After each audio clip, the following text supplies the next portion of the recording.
अभी चेक करो।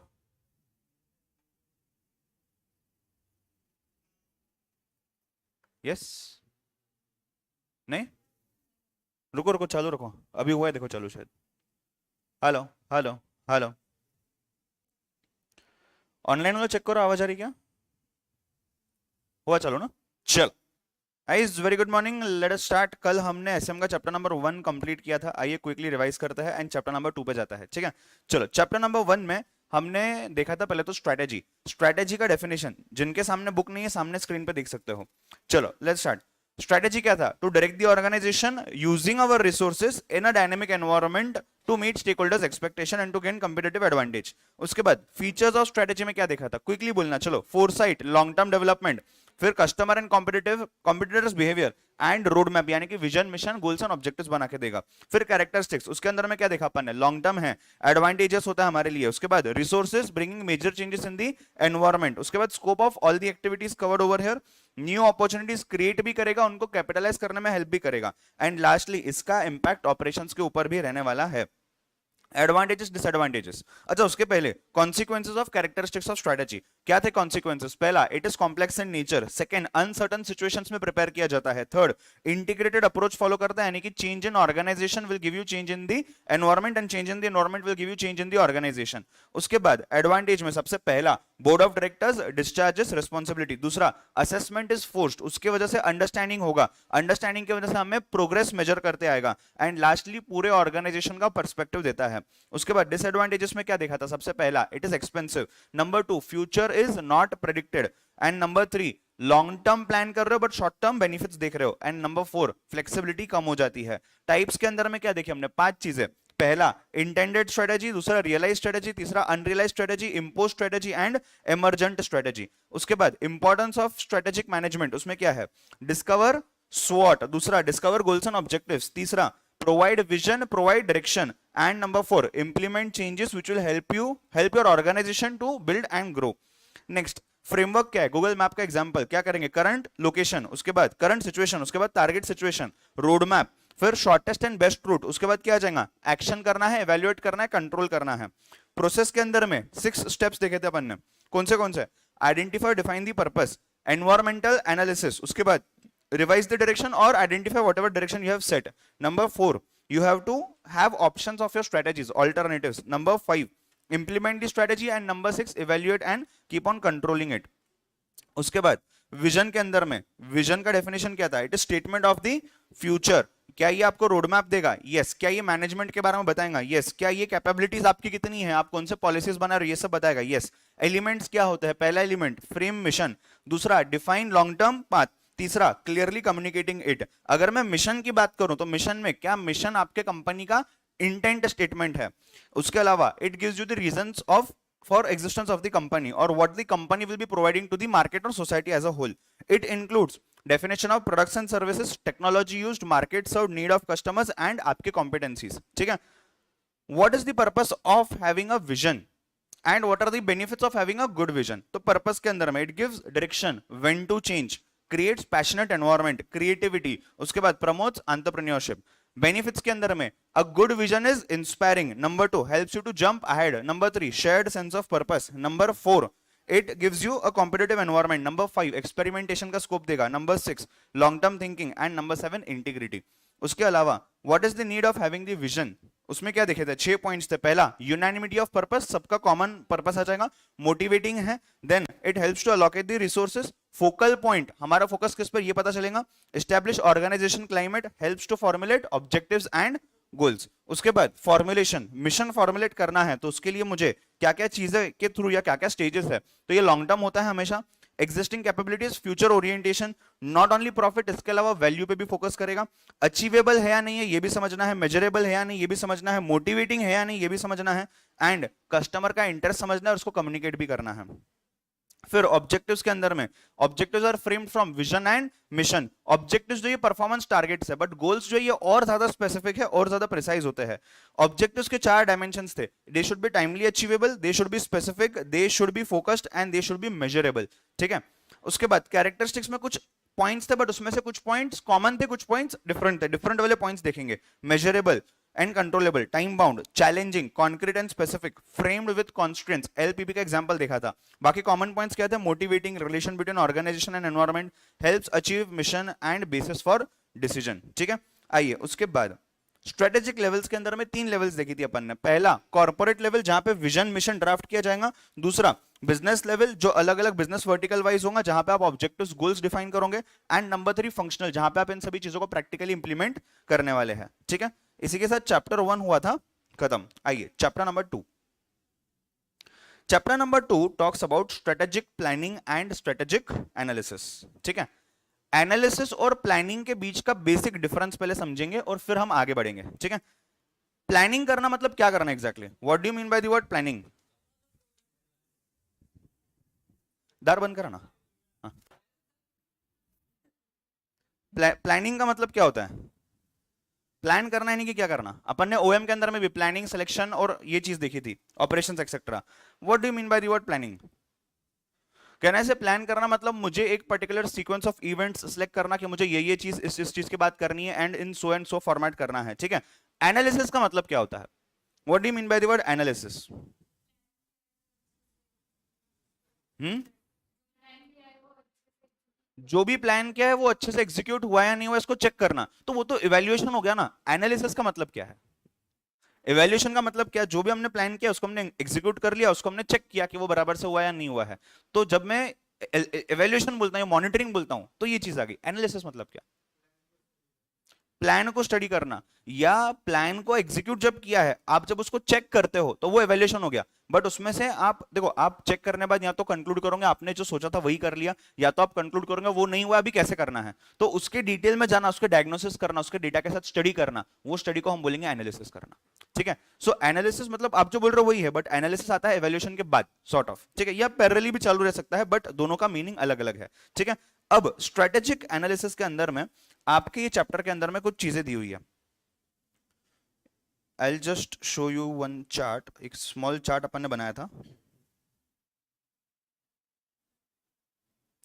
Strategic analysis का जो पार्ट है, प्लानिंग की बात नहीं कर रहा हूं, स्ट्रेटेजिक एनालिसिस का जो पार्ट है, स्ट्रेटेजिक एनालिसिस के अंदर में 2 टाइप के एनालिसिस है। एक एनालिसिस का टाइप है सिचुएशनल एनालिसिस, दूसरा एनालिसिस का टाइप है पोर्टफोलियो एनालिसिस। दोनों के अंदर में दो चीजें हैं। सिचुएशनल के अंदर में स्वॉट क्या होता है और पेस्टल क्या होता है, स्वॉट एंड पेस्ट। और पोर्टफोलियो के अंदर में एक है बीसीजी मैट्रिक्स, दूसरा है आंसॉफ मॉडल। उसके अलावा भी कुछ चीजें हैं, वो प्लानिंग वाले पार्ट में वो बाद में देखेंगे, पहले इसके ऊपर फोकस करते हैं। अब जब मैं एनालिसिस करने की बात करता हूं तो सिचुएशन बेस्ड एनालिसिस करना मतलब क्या करना, उस सिचुएशन में, एक पर्टिकुलर सिचुएशन के अंदर में कंपनी के प्रोडक्ट्स, कंपनी का मार्केट किस तरीके से इवॉल्व हो रहा है, कैसे रिस्पॉन्ड कर रहा है, कैसे इंटरेक्शन हो रहा है, सेल्स क्यों बढ़ रही है, क्यों कम हो रही है, ये हर चीज का एनालिसिस करना।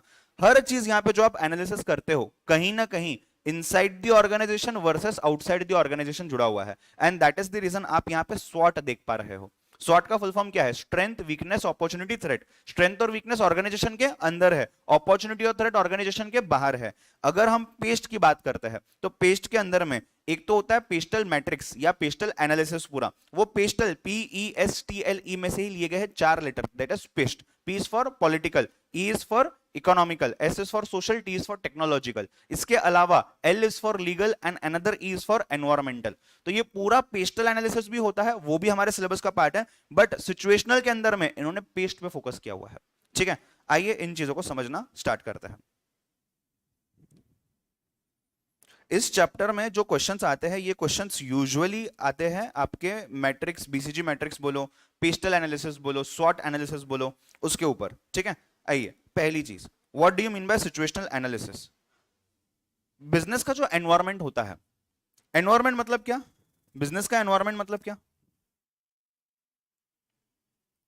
बिजनेस के सराउंडिंग्स, राइट? मतलब फिजिकली जहां आपकी कंपनी है उसके सराउंडिंग्स नहीं, वर्चुअली भी इंक्लूड करेगा सब कुछ। मतलब कोई कंपनी जो अमेरिका में बैठी हुई है वो हमारे एनवायरमेंट में आ सकती है क्या? शायद हाँ, बिकॉज वर्चुअली तो हम दोनों साथ में काम कर रहे होंगे, पॉसिबिलिटी है। ठीक है, एनवायरमेंट के अंदर में 2 टाइप के एनवायरमेंट्स है। पहला है माइक्रो एनवायरमेंट, MICRO, दूसरा है मैक्रो, MACRO। माइक्रो जो होता है ये वो एनवायरमेंट है जो सिर्फ मुझे अफेक्ट करेगा, मेरे कंपनी को अफेक्ट करेगा, मतलब ऐसा एनवायरमेंट जिससे मुझे फर्क पड़ता है। मैक्रो जो है MACRO, ये ऐसा एनवायरमेंट है अगर इसमें कुछ भी होता है तो ये पूरे एनवायरमेंट को फर्क पड़ता है, यानी कि पूरे इंडस्ट्री को। लाइक से फॉर एग्जांपल कोविड का एग्जांपल अपन ने लिया हुआ है बहुत बार। इसमें कोविड अगर आता है तो सिर्फ एक कंपनी को फर्क पड़ेगा, सबको फर्क पड़ेगा, सबको फर्क पड़ेगा। बट अगर गवर्नमेंट बोलता है यार ये कंपनी ने कुछ गलत किया है, इस कंपनी के डायरेक्टर को उठाओ जेल में डाल दो, किसको फर्क पड़ेगा? उस कंपनी को फर्क पड़ेगा। ठीक है, कस्टमर मिलकर उस कंपनी के पास परचेस करने नहीं जा रहे, कस्टमर मार्केट में अलग घूम रहे हैं, किसको फर्क पड़ेगा? पहले तो उस कंपनी को फर्क पड़ेगा, बाकियों को भी पॉजिटिव फर्क पड़ने वाला है, बट पहला फर्क इस चीज को पड़ने वाला है। ठीक है, सो उसी के बारे में is nothing but understanding the situation, क्यों हो रहा है, क्या हो रहा है, इसको डील कैसे किया जा सकता है। This is nothing but situational analysis. अब वो सिचुएशन के एनालिसिस करने के लिए दो टेक्निक यूज किए जाते हैं, पहला है पेस्ट एनालिसिस, दूसरा है स्वॉट एनालिसिस। दोनों के अपने अपने इंपॉर्टेंसेस है, पहले समझेंगे और फिर दोनों में से कौन सी चीज कब यूज की जाती है उसके ऊपर जाएंगे। अगर मैं पेस्ट की बात करता हूं, पेस्ट में 4 letters, political, economical, social and technological. Political की बात करते हैं, मुझे बताओ गवर्नमेंट ने कुछ डिसीजन ले लिया, टैक्स रूल्स चेंज कर दिए। कल हमने एक एग्जांपल लिया था शायद इलेक्ट्रॉनिक व्हीकल का, अगर आपको याद आ रहा होगा तो। इलेक्ट्रॉनिक व्हीकल्स आ गई है, गवर्नमेंट इलेक्ट्रॉनिक व्हीकल्स को सपोर्ट कर रही है, प्रमोट कर रही है, एनकरेज कर रही है, उसके रिगार्डिंग रूल्स लॉज लेकर के आ रही है। आपको ऐसा नहीं लगता सभी ऑटोमोबाइल इंडस्ट्रीज में जितने भी है, जितने भी कंपनीज है, सबको इसका इंपैक्ट पड़ता होगा? देखो किसी को पॉजिटिव पड़ेगा, क्यों पॉजिटिव? अगर वो इलेक्ट्रॉनिक मैन्युफैक्चर कर पा रहे हैं तो। कोई नहीं कर पा रहा है, टेक्नोलॉजी नहीं है, लोग नहीं है, पैसा नहीं है, तो उसके लिए नेगेटिव इंफ्लुएंस पड़ेगा, बट इंफ्लुएंस इंपैक्ट पड़ने वाला है। ठीक है, तो पॉलिटिकल का इंफ्लुएंस सभी पे पड़ने वाला है, एक कंपनी पे पड़ेगा? सभी पे पड़ेगा। Therefore political becomes a part of macro environment. ठीक है, दूसरा इकोनॉमिकल, इंटरेस्ट रेट बढ़ गया या इंटरेस्ट रेट कम हो गया, क्या आपके कंपनी का फाइनेंशियल जो इंडिपेंडेंस है या फाइनेंशियल कैपेबिलिटीज है उस पर इंपैक्ट पड़ सकता है डायरेक्टली? Obviously yes. क्या अगर रिसेशन आ जाता है और आपने आपके कंपनी में से लोगों को फायर ऑफ करना पड़ता है तो इस वजह से आपका प्रोडक्शन इंपैक्ट होगा क्या? Obviously yes, right. सो अगर रिसेशन आता है या अगर एक अनएक्सपेक्टेड बूम भी आ जाता है मार्केट में, तो भी देखो अगर इकोनॉमी बढ़ रही है, बहुत अच्छे से बढ़ रही है, ये भी दिक्कत है, ये भी दिक्कत है। स्टेबल बढ़ रही है, ठीक है, सस्टेनेबल, एकदम एक्सपोनेंशियली इंक्रीज हो रहा है अचानक से, तो लोग कई बार वो भी संभाल नहीं पाते, क्योंकि डिमांड बहुत ज्यादा आ जाएंगी और हम सप्लाई तो कर ही नहीं पाएंगे, वापस डिमांड सप्लाई का गैप हो जाएगा, राइट। इसलिए डिमांड सप्लाई जितना इक्वल रहा, बैलेंस रहा, उतना अच्छा। ये इम्बैलेंस हो गया, डिमांड बढ़ गया तो पॉजिटिव तो है बट ये नेगेटिव भी है, और डिमांड कम हो गया ये तो नेगेटिव ही है। ठीक है, चलिए, सो इकोनॉमिक सेम चीज। Next social. सोशल फैक्टर्स यानी कि क्या? सोशल फैक्टर्स यानी कि क्या? सोशल में देखो बहुत सारी चीजें आ जाती है, सबसे इंपॉर्टेंट आता है डेमोग्राफिक्स। सबसे इंपॉर्टेंट डेमोग्राफिक्स। पुणे जैसे सिटी में जहां पे मिक्स्ड क्राउड है, यहाँ पे बच्चे भी है, बूढ़े भी है, जवान लोग भी है, जेंडर वाइज भी देखा जाए तो मेल्स भी लगभग उतने ही है, फीमेल्स भी लगभग उतने ही है, तो हर टाइप का क्राउड आपको पुणे में मिलेगा। Caste wise, community wise, religion wise देखा जाए, हर टाइप के फेस्टिवल्स पुणे में सेलिब्रेट किए जाएंगे। तो कहने का मतलब क्या है, यहाँ हर चीज जो आप बेचना चाहते हो हर चीज बिक सकती है। बट अगर आप ऐसा पकड़ो, एक छोटा सा गांव है, पूना को या 50 साल पहले की बात पकड़ते हैं, पूना में एक पर्टिकुलर कम्युनिटी के लोग ज्यादा, एक पर्टिकुलर एज ग्रुप के लोग ज्यादा, एक पर्टिकुलर जेंडर के लोग ज्यादा, अगर ऐसा हो जाता है तो आपका बिजनेस भी रिस्ट्रिक्टेड हो जाता है उसी केस में, राइट। दूसरी चीज आदत है, राइट। अपन ने रेगुलर क्लास में इसके ऊपर बात की हुई है। Usually when you go out for shopping, आज तक ये चीज लड़कियों तक सीमित नहीं रही है, लड़के भी यही करते हैं आज, सब कुछ मैचिंग होना टॉप टू बॉटम। और देखो दिख रही, बराबर ना? हाँ, तो अरे मैंने तो ऐसा भी देखा है, बीच में ये चीज बहुत कॉमन थी, लड़कियां बाल भी वही कलर के कराएंगी जिस कलर के कपड़े पहनेंगी। आज लड़के भी वो चीज कर रहे हैं, सच में। उसने बाल इसीलिए बढ़ाया है शायद। तो कहने का मतलब है, जोक सपाट, कहने का मतलब सिंपल है, there is a particular trend which is followed in the shopping. Online shopping में भी अगर आप जाते हो, आप अमेजोन पे जैसे कुछ सिलेक्ट करते हो, वो नीचे दिखाएंगे so and so many people also purchase this together. अब वो उन्होंने परचेज किया नहीं कि अपने को नहीं पता, बट आपको एक ट्रेंड सेट करने के लिए वो दे रहे हैं चीज। तो आपने लैपटॉप परचेस किया, ठीक है, उसका बैग परचेस कर लो, बैग परचेस कर लिया, ठीक है, अभी एक वॉच परचेस कर लो, ये कर लिया, ठीक है, एक फोन परचेस कर लो, and so on and so forth. बस ये चीज जो है, पैटर्न्स जो सेट हो रहे हैं, इससे सभी बिजनेस को फर्क पड़ने वाला है। आप अगर वहां पे सजेशन में देखते हो कि मुझे वॉच खरीदनी है, वो वॉच के सजेशन आपने देख लिया, आपने मन बना लिया वॉच खरीदनी है, जरूरी क्या वही खरीदोगे? आप और भी कोई वॉच देख सकते हो। सो ओवरऑल सभी इंडस्ट्रीज को इसका इंपैक्ट पड़ सकता है। एंड डेमोग्राफिक्स की जो मैंने बात की, ये तो सबसे स्ट्रॉन्गेस्ट पॉइंट है। कौन से टाइप के लोग, कौन से पर्टिकुलर कम्युनिटी के लोग, कौन से पर्टिकुलर जेंडर के लोग कहां रह रहे हैं, इसके हिसाब से टोटल सिनेरियो चेंज हो जाता है शॉपिंग का या सेलिंग का। ठीक है, नेक्स्ट इज टेक्नोलॉजिकल। टेक्नोलॉजिकल की अगर बात की जाए तो टेक्नोलॉजी में बहुत सारी चीजें हैं। पहली चीज, कंपनी टेक्नोलॉजी यूज कर पा रही है क्या? दूसरी चीज, यूज तो करना बाद में, पहले परचेस करना पड़ेगा। परचेस करने के लिए पैसा है क्या कंपनी के पास? तो purchase of technology, use of technology. Use difficult ज्यादा है क्योंकि उसके लिए लोग चाहिए यूज करने के लिए। अगर लोग ट्रेंड है, स्किल्ड है आपके पास, ठीक है, नहीं है, आउटसोर्स करना, वापस पैसा चाहिए। तो मेनी केसेस में इट इज पॉसिबल कंपनी ने कोई टेक्नोलॉजी परचेस करके रखी हो या बना के रखी हो, बट यूज करने के लिए लोग नहीं है, या उतनी डिमांड नहीं है उस चीज की, ऐसा भी हो सकता है। अच्छा, दूसरी चीज ऐसा भी इसमें टेक्नोलॉजी में आ सकता है, हम कितने एक्सेसिबल है टेक्नोलॉजी के लिए। मेरे को बताओ, जब से जियो आया था 2016 से आसपास, जब इंटरनेट बूम होने लगा इंडिया में, उसके बाद से शॉपिंग ऑनलाइन ज्यादा होने लगा ना। उसके पहले अमेजोन था ना, फ्लिपकार्ट भी था, ज्यादा शॉपिंग होती थी क्या ऑनलाइन? नहीं होती थी। क्यों? इंटरनेट उतना एक्सेसिबल नहीं था। जैसे जैसे इंटरनेट एक्सेसिबल हो गया वैसे वैसे चीजें और बदलती गई, राइट। आज के डेट पे कंज्यूमर भी टेक्नोलॉजिकली एडवांस्ड है, तो बिजनेसेस को एडवांस होने के लिए और आसानी मिल जाती है और अपर हैंड मिल जाता है। समझ रहे हो क्या बात को, राइट। बट मुझे बताना, ये टेक्नोलॉजी का भी जो पार्ट है, इज इट मैक्रो और माइक्रो? ये भी मैक्रो है। एक इंसान को फायदा थोड़ी ना होगा टेक्नोलॉजी का, हर इंसान को फायदा होगा। अच्छा, इसमें कंफ्यूजन ऐसा होता है दैट सपोज अगर मैं बोलता हूं कि मेरे पास पैसा है और मैं टेक्नोलॉजी को अफोर्ड कर सकता हूं, तो आप बोलोगे सर ये टेक्नोलॉजी सिर्फ आप अफोर्ड कर पाए ना, बाकी लोग नहीं कर पाए, तो ये तो मैक्रो हो गया। नहीं, अपॉर्चुनिटी तो सबके लिए अवेलेबल थी। फाइनेंशियली देखा जाए तो ये मैक्रो हो गया, क्योंकि आपके पास पैसा था। फाइनेंशियल स्ट्रक्चर जो है वो तो हर कंपनी का अलग अलग है ना। आपके कंपनी का फाइनेंशियल स्ट्रक्चर जो ये आपको बेनिफिट कर रहा है, आपने परचेस कर लिया। टेक्नोलॉजी तो सबके लिए अवेलेबल थी, देयरफॉर इट बिकम्स मैक्रो। चलो उसके बाद एक पॉइंट है importance of analysing the business या बिजनेस का एनवायरनमेंट। बेसिकली हम बिजनेस एनालिसिस करते हैं, बिजनेस के एनवायरनमेंट का एनालिसिस करते हैं, इससे हमें क्या फर्क पड़ेगा, हमने क्यों करना चाहिए। ये कुछ पॉइंट्स दिए हुए हैं। पहला point, it presents business standing and position. आपका बिजनेस आज कौन से पोजीशन पे है compare to the market, compare to you yourself along with the last few years का डेटा, पहली चीज। दूसरा, it informs about both the internal and external factors. मुझे बताओ, पेस्ट एनालिसिस जो हमने पढ़ा है, पेस्ट एनालिसिस के अंदर में जो चीज है दैट आप पॉलिटिकल, इकोनॉमिकल, सोशल, टेक्नोलॉजिकल इस पर फोकस कर रहे हो, क्या ये इंटरनल इंफॉर्मेशन दे रहा है या एक्सटर्नल इंफॉर्मेशन दे रहा है? ये एक्सटर्नल इंफॉर्मेशन दे रहा है ना। मार्केट में क्या अवेलेबल है उसमें से आप क्या चूज कर रहे हो, राइट। अगर मैं सॉर्ट की बात करता हूं तो सॉर्ट के अंदर में एस और डब्ल्यू, स्ट्रेंथ और वीकनेस, इंटरनल की बात करते हैं, और अपॉर्चुनिटी और थ्रेट एक्सटर्नल की बात करते हैं। गेटिंग दी पॉइंट, यस और नो? तो अगर मुझे सिर्फ और सिर्फ इंटरनल को स्टडी करना है तो मैं कौन सा एनालिसिस यूज कर सकता हूं? सॉर्ट। अगर मुझे सिर्फ और सिर्फ एक्सटर्नल को स्टडी करना है डिटेल में तो पेस्ट। अगर मुझे दोनों को स्टडी करना है और दोनों का इंपैक्ट पहचानना है तो सॉर्ट। ठीक है। So informs about both internal and external. Number 3, it helps the firm assess the report. Report of what? Report of whatever you have started implementing. उसके साथ साथ जो भी रिस्क बने हुए हैं उसको एनालाइज करो, इवेल्युएट करो और उसके लिए करेक्टिव एक्शन लेना स्टार्ट करो। ठीक है। Next, it forecast the future. अगर मुझे प्रेडिक्ट करना है कि आगे डिमांड क्या होगा, आगे बिजनेस का पोजीशन क्या होगा, किस तरीके से बिजनेस चलने वाला है, तो वो सभी चीजें यहां से मुझे मिल सकती है, बिकॉज मुझे एनालिसिस समझने आ रहा है। नेक्स्ट, उसके बाद it allows the firm to make strategic decisions. Decisions नहीं बोल रहे, strategic decisions. They are based upon the strategic data and analysis that you are doing. उसके बाद प्रिवेंट्स फ्यूचर फेलियर। अगर आप फ्यूचर में क्या होने वाला है समझ सकते हो, और अगर फ्यूचर में आपके लिए कुछ नुकसान होने वाला है तो अभी से उसके लिए आप प्रिपेयर करना चालू कर सकते हो। कई बार कंपनीज क्या करती है कि आगे ये चीज बेचने में प्रॉब्लम आ सकता है, तो एक काम करते हैं, हम हमारा बिजनेस डाइवर्सिफाई करते हैं। बहुत अच्छा एग्जांपल रिलायंस, बहुत अच्छा एग्जांपल टाटा। टाटा एक टाइम पे ऑलमोस्ट निल होते जा रहा था इन टर्म्स ऑफ टाटा मोटर्स की बात कर रहा हूं मैं। फिर उन्होंने अचानक से जैगुआर वगैरह के साथ टाई अप कर लिया और नए डिजाइन लेकर के आ गए। आज टाटा वापस से मार्केट में स्टेबल है। इलेक्ट्रॉनिक व्हीकल्स आ गए, टाटा ने पहला उस मार्केट को टैप किया, आज वापस से वो स्टेबल है। रिलायंस के अंदर में ऑयल वगैरह की कंपनी जिंदगी में कब तक चलेंगी?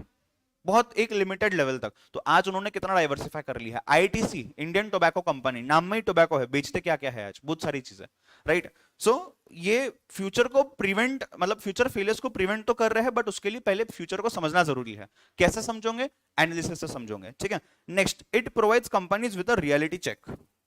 ठीक है। उसके बाद it enables the firm to understand the economy and identify threats and opportunities. And last point is it helps to learn about the market. मतलब अपने बारे में तो जानकारी मिलेगी, अपने अलावा बाकियों के बारे में भी मुझे जानकारी मिलने वाली है। ठीक है। चलिए, सो ये था why are the analysis important. Now let us come on to स्वॉट। स्वॉट पे आते हैं, आइए। स्वॉट एनालिसिस के अंदर वापस से स्टार्टिंग से स्टार्ट करते हैं।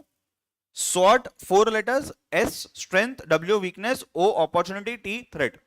Strength weakness internal, opportunity threat external. Strength और वीकनेस आपका है, आपको उससे इंपैक्ट पड़ने वाला है, बट अपॉर्चुनिटी और थ्रेट मार्केट में कॉमन है। अगर मेरे लिए अपॉर्चुनिटी है, आपके लिए भी अपॉर्चुनिटी है, आपके लिए थ्रेट है, मेरे लिए भी थ्रेट है, बट मैं उस थ्रेट से डरूं या उसका सामना करूं, ये मेरे स्ट्रेंथ और वीकनेस पे डिपेंड करेगा। मैं उस अपॉर्चुनिटी को कैपिटलाइज कर सकता हूं क्या, ये मेरे स्ट्रेंथ और वीकनेस पे डिपेंड करने वाला है। तो है तो कॉमन अपॉर्चुनिटी थ्रेट, बट इसका एग्जीक्यूशन डिपेंड करता है आपके स्ट्रेंथ और वीकनेस के ऊपर। बस यही चीज यहां पे दी हुई है। assess the internal strength and weakness and opportunity and threat that is in the external environment। आइए उसके आगे, appraisal should give particular attention to the following।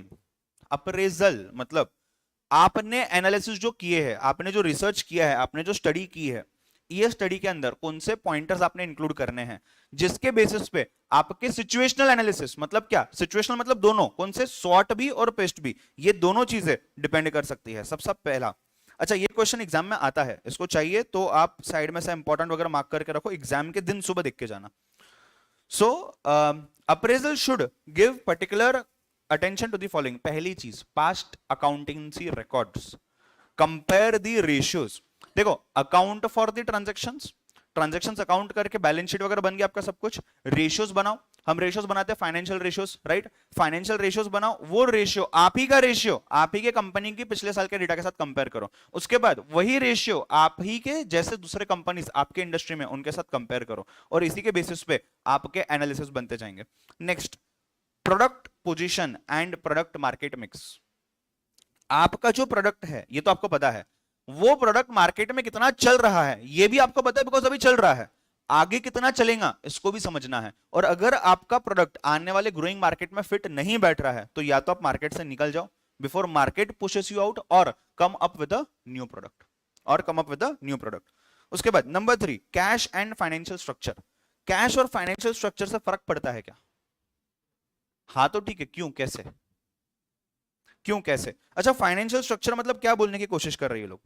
Cash तो ठीक है, पैसा है या नहीं है, ठीक है, पैसा in terms of cash in hand और cash at bank. What about financial structure? What exactly are these people talking about financial structure?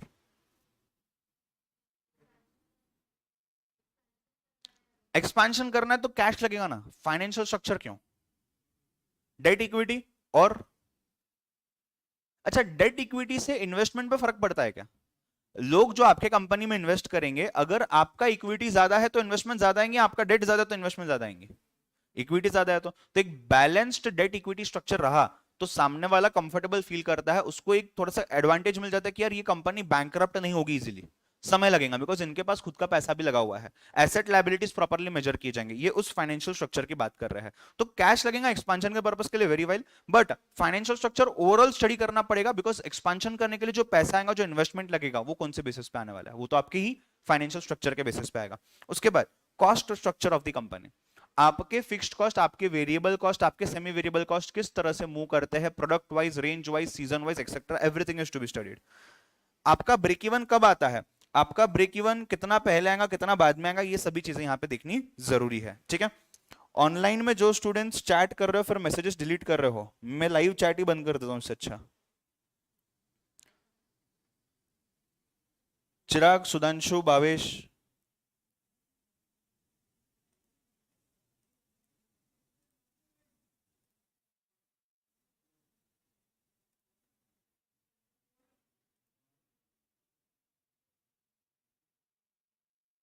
चलो। वमिका शर्मा नहीं, ये सीएस एग्जीक्यूटिव का एसएम नहीं है, ये सीए में इंटर का एसएम है। तो मुझे पता नहीं कंटेंट कितना सिमिलर है, आप सीएस एग्जीक्यूटिव के क्लासेस रेफर करिए।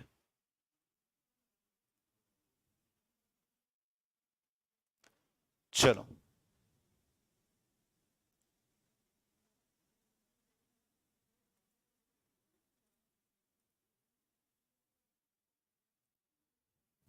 ओके, लास्ट वाला आइए, managerial ability. When I use the word managerial ability, इसका मतलब क्या है, मैनेजमेंट क्या कर सकता है क्या नहीं कर सकता है, इसको प्रैक्टिकल टर्म्स में समझना। कई बार हम अंडर एस्टिमेट कर लेते हैं मैनेजमेंट क्या नहीं कर सकता, और कई बार हम ये ओवर एस्टिमेट कर लेते हैं कि यार इतना काम तो मैनेजमेंट कर ही लेगा। तो exactly directors, board of directors, management क्या करना चाह रहे हैं, कंपनी का विजन क्या है, वो सभी चीजें समझना भी जरूरी है, अदरवाइज आपके सिचुएशनल एनालिसिस सही से नहीं हो पाएंगे, ठीक है। पांचों पॉइंट्स एक बार देख लो जितना हाईलाइट किया हुआ है, and let us go ahead.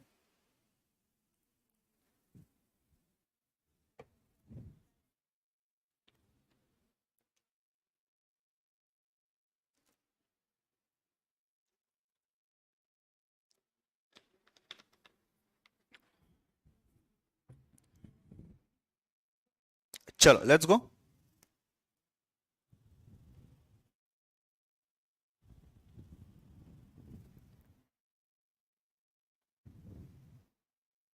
स्वॉट analysis के अंदर में अगर कोई एग्जाम में क्वेश्चन आता है और you are required to write down few examples की स्ट्रेंथ मतलब क्या हो सकता है, तो यहाँ पे कुछ एग्जांपल्स दिए हुए हैं।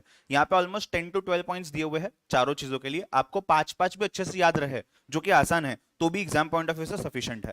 पहला, फाइनेंशियली बहुत ज्यादा साउंड रहना, मतलब आपके पास कैश रिजर्व्स अवेलेबल है, आपका स्ट्रक्चर फाइनेंशियली पूरा फिट है, ये सभी चीजों पे फोकस किया जाता है। दूसरा, गुड प्रोडक्ट मिक्स, मतलब आपके पास से दो प्रोडक्ट है, एक प्रोडक्ट ऐसा है जो अभी धीरे धीरे मार्केट में कम सेल हो रहा है, बट दूसरा प्रोडक्ट ऐसा है जो अभी धीरे धीरे बढ़ रहा है।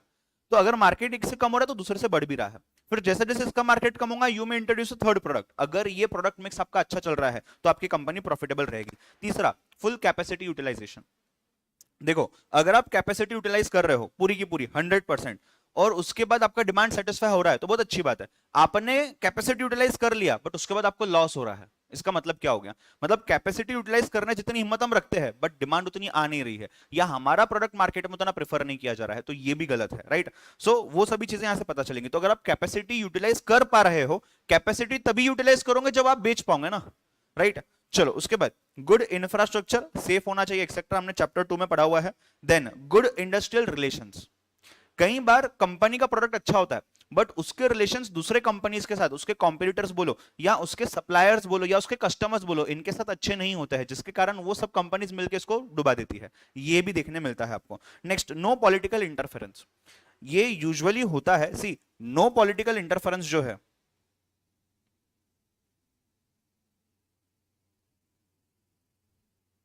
हाँ, ये बोल रहा था मैं that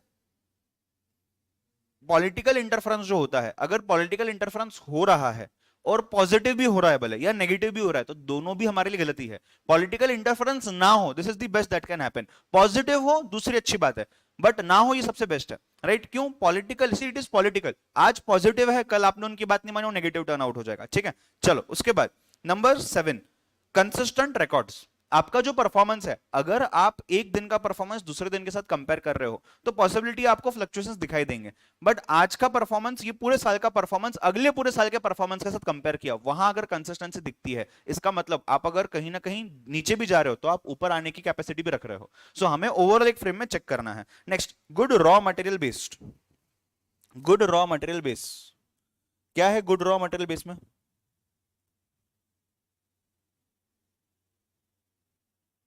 good raw material base यानी कि क्या? सप्लायर जो है आपके, आज आपने एक सप्लायर से कुछ खरीद लिया, ठीक है?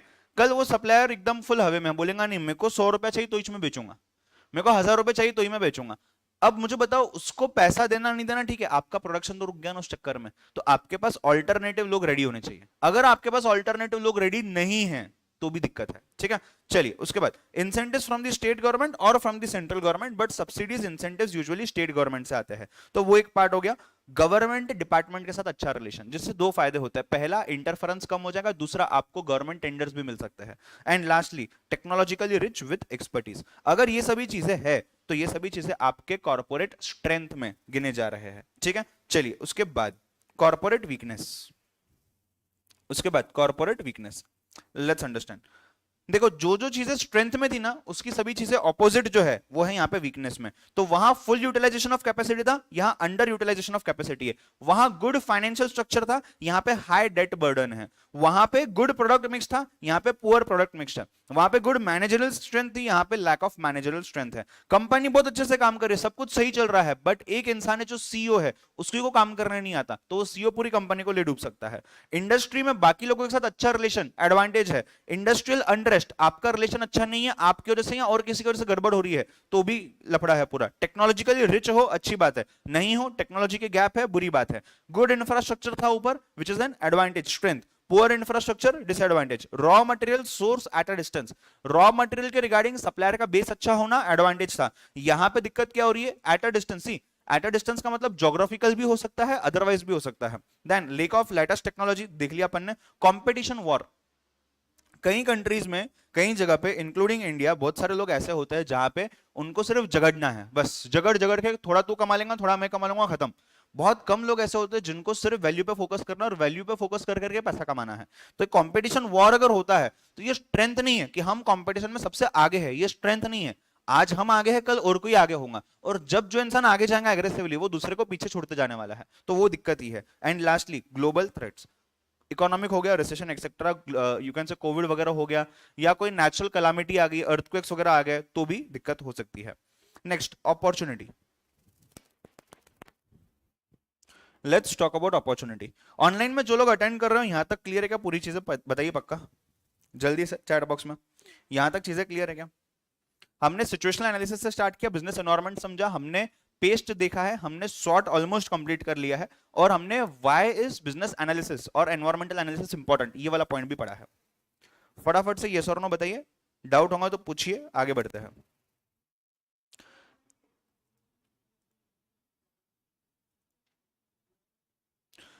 भूमिका ने एक डाउट पूछा हुआ है, sources of human capital formation में उसका सोर्सेस करना है जो फॉर प्रॉब्लम्स भी करना है, प्लीज बताओ। एजुकेशन के ओनली सोर्सेस करना है गवर्नमेंट? मुझे डाउट ही नहीं समझा आपका क्या पूछ रहे हो।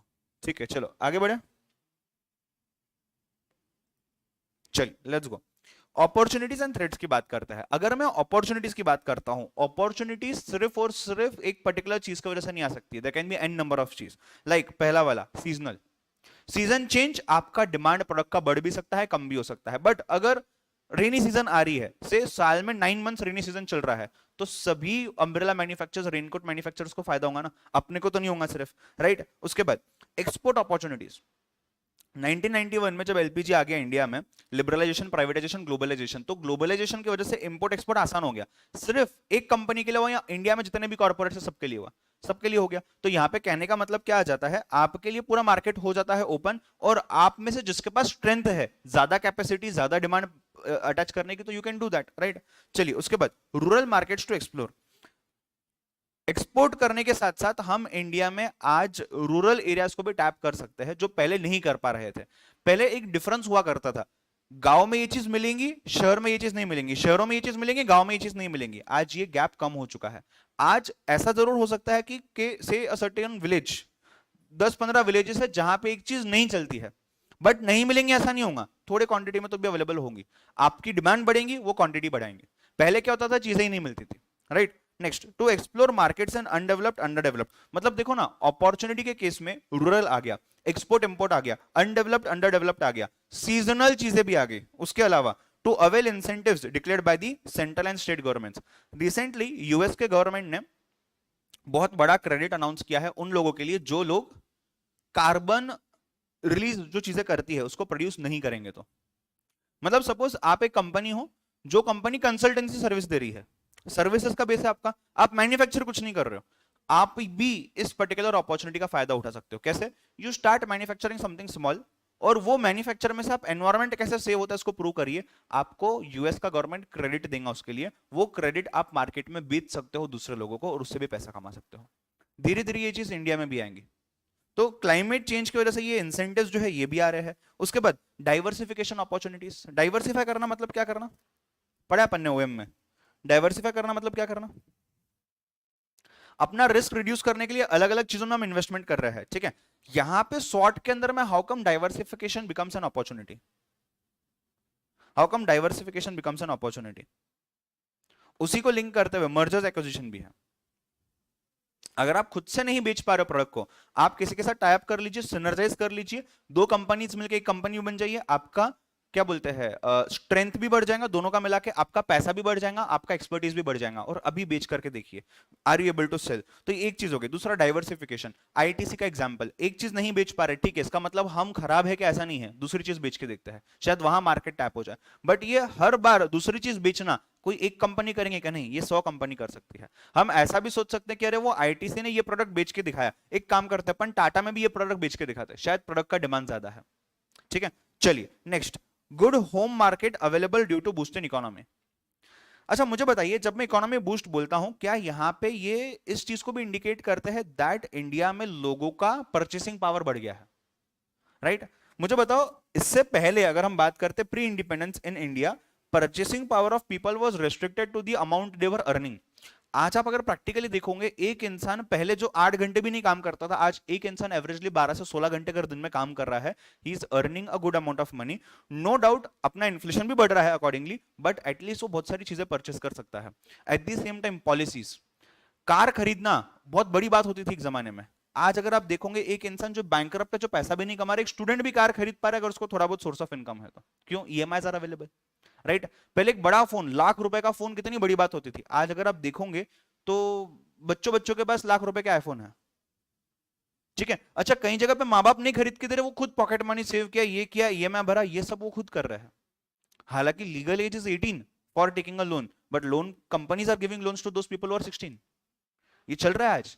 तो ये इतनी सारी फैसिलिटीज हो गई है, plus liberalise policies of the government. गलत हो भी रहा है तो चेक कौन कर रहा है? आपको याद होगा, आप अगर जब छोटे थे, मतलब 5-6 साल पहले की बात करते हैं, आप जब 5-6 साल पहले, मतलब कितनी एज के रहोगे आप? 15 के आसपास, 15 साल के आसपास आप अगर रहोगे, तो आपके जितने, आप में से ही काफी लोग गाड़ियां चलाते थे, टू व्हीलर्स, गियर वाली वगैरह, विच वर एक्चुअली नॉट अलाउड।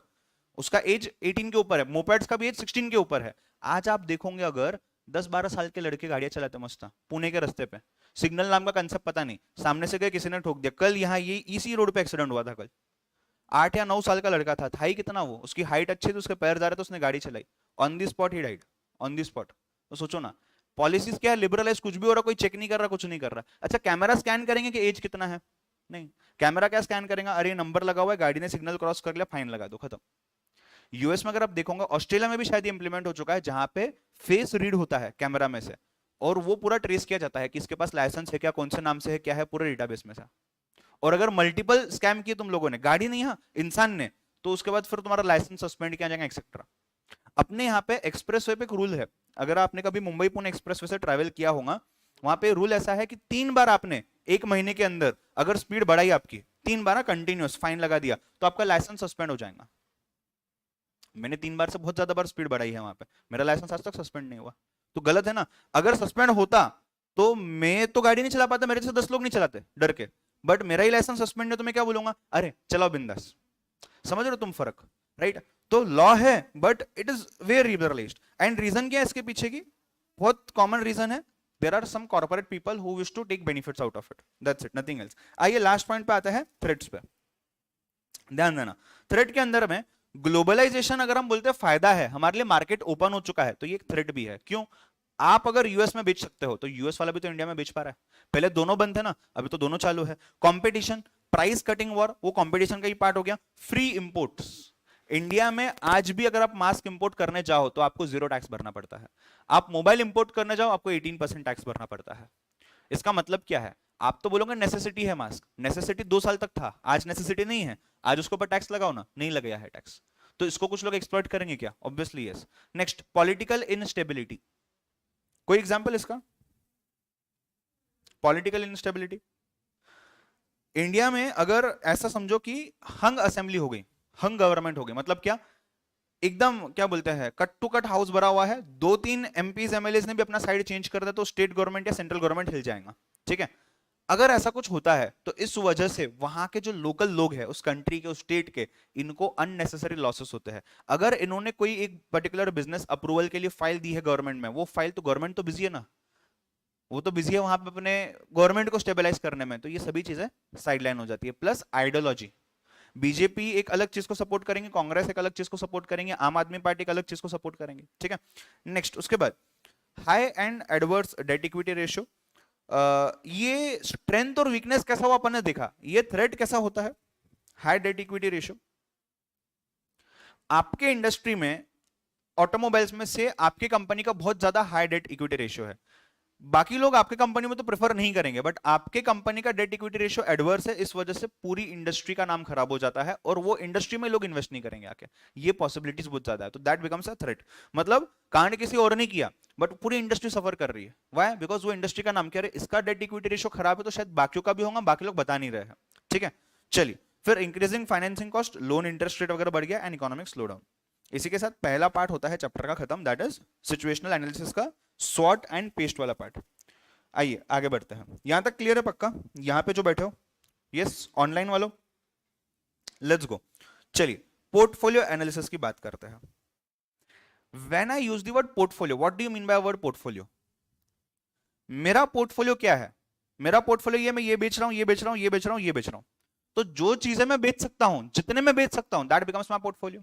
ठीक है, आपने शेयर मार्केट का पोर्टफोलियो देखा होगा, वहां पे पोर्टफोलियो मैनेजमेंट जैसे टॉपिक्स आपने शायद पढ़े होंगे। सेम चीज यहां पे प्रोडक्ट पॉइंट ऑफ व्यू से, कि मेरा प्रोडक्ट क्या है और मैं कौन सा मार्केट को सर्व कर रहा हूं, मैं क्या क्या बेच सकता हूं। राइट, चलिए उसके बाद अब ये जो है प्रोडक्ट मार्केट पोर्टफोलियो बोलो, इसके एनालिसिस जब हम करते हैं, हम ये समझते हैं कि हमारा टाइप ऑफ मार्केट जो है, जिसको हम सर्व कर रहे हैं, उस टाइप ऑफ मार्केट में कौन सा टाइप का प्रोडक्ट चलेगा, क्या वो प्रोडक्ट मेरे पास है, नहीं है तो क्यों नहीं है, और अगर लाना है तो उसके लिए क्या कॉस्ट लगने वाला है। इन चीजों को स्टडी करेंगे। आइए let's check factors influencing portfolio strategy.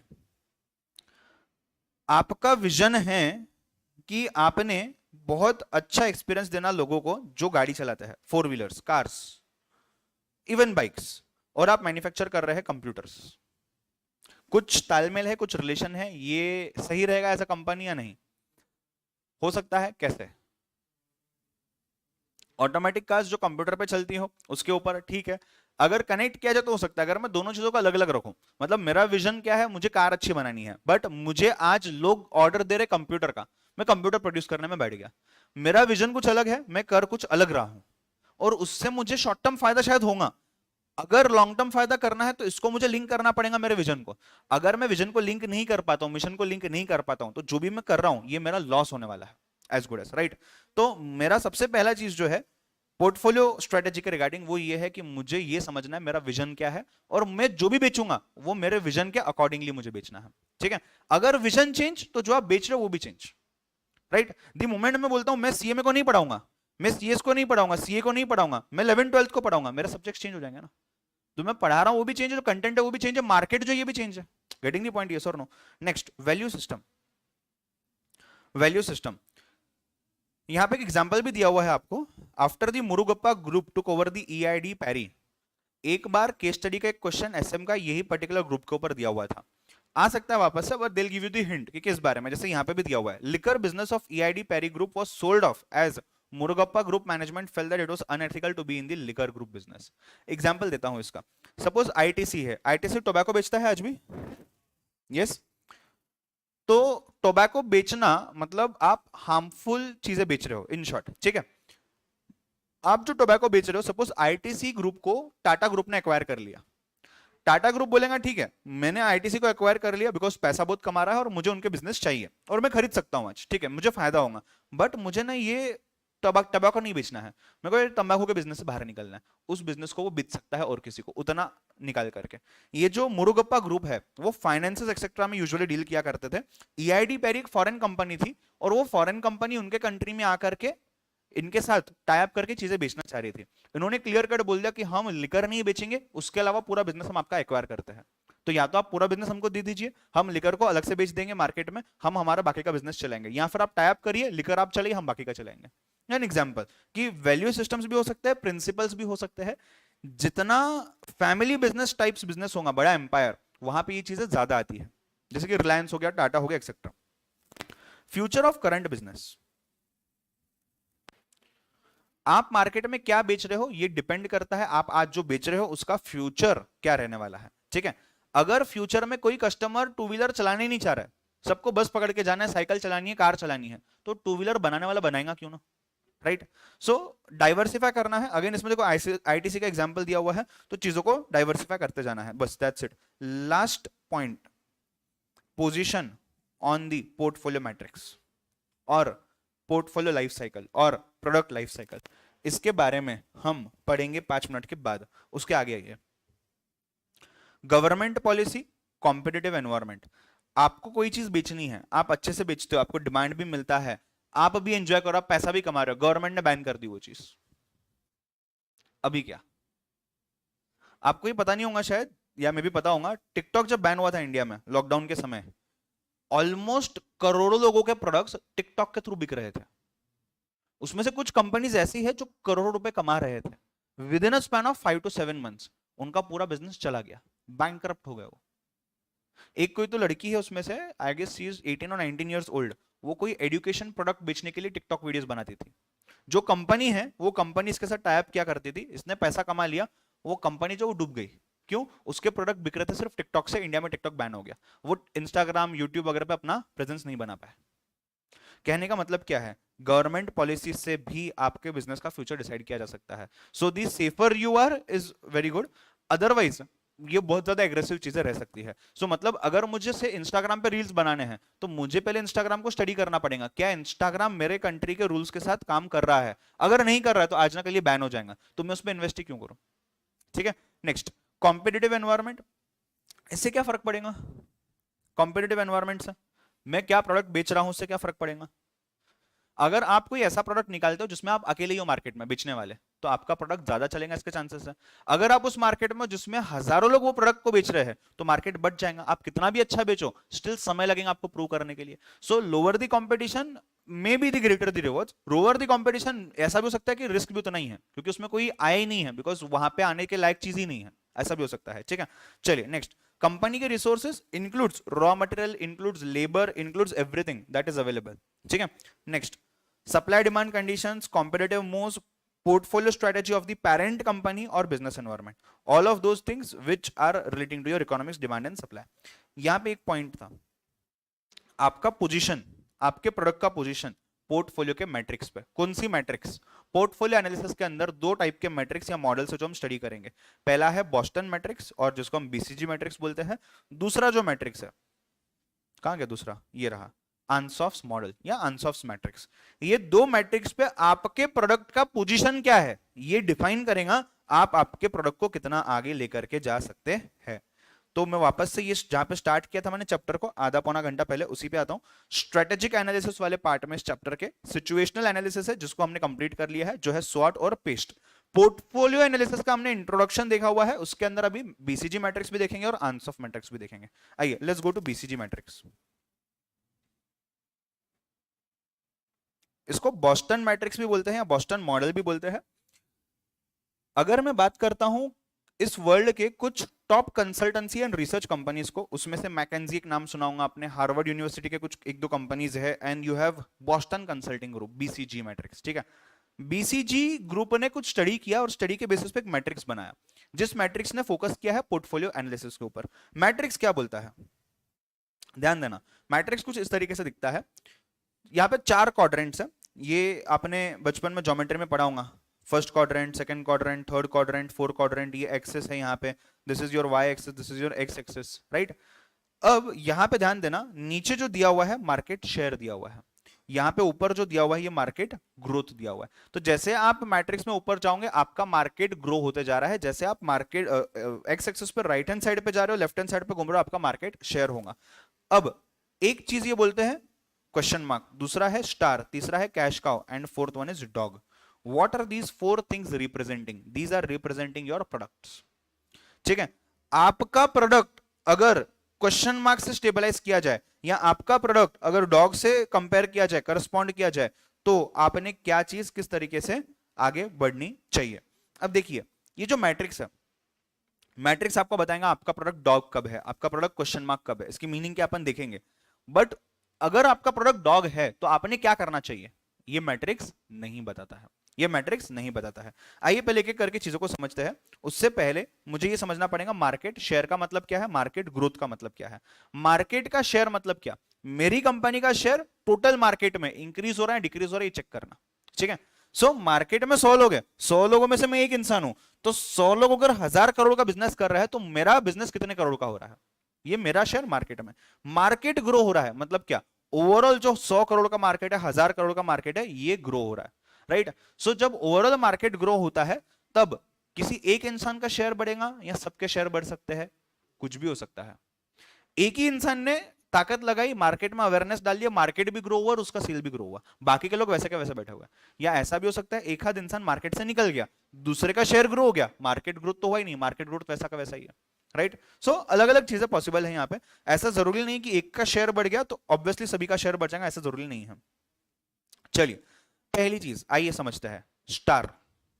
Star को मैट्रिक्स में देखिएगा, star is high market growth and high market share. देखो ना स्टार का पोजीशन देखो, यहां है, यहां हाई मार्केट ग्रोथ है और यहां पे हाई मार्केट शेयर भी है। मतलब क्या है, इसका मतलब क्या है, ऐसा प्रोडक्ट है ये आपका, अगर आपका कोई प्रोडक्ट आप बोलते हो स्टार है, तो ये प्रोडक्ट ऐसा है जो मार्केट में बहुत ज्यादा इंपॉर्टेंस रखता है, प्लस हम उसमें से अच्छे खासे पोजीशन पे, हम अच्छा खासा शेयर मार्केट का लेके बैठे हैं, हम बहुत अच्छे तरीके से ये गुड्स को या प्रोडक्ट को सेल कर सकते हैं। ये हो गया स्टार। बेसिकली स्टार पे जो प्रोडक्ट आता है ये बहुत जल्दी से गिरेगा नहीं, क्योंकि ये पैसा कमा के दे रहा है। लोग क्या करते हैं, स्टार वाले प्रोडक्ट को यूज करते हैं और स्टार वाले प्रोडक्ट से पैसा कमा कमा करके बाकी बिजनेसेस खड़े करते हैं।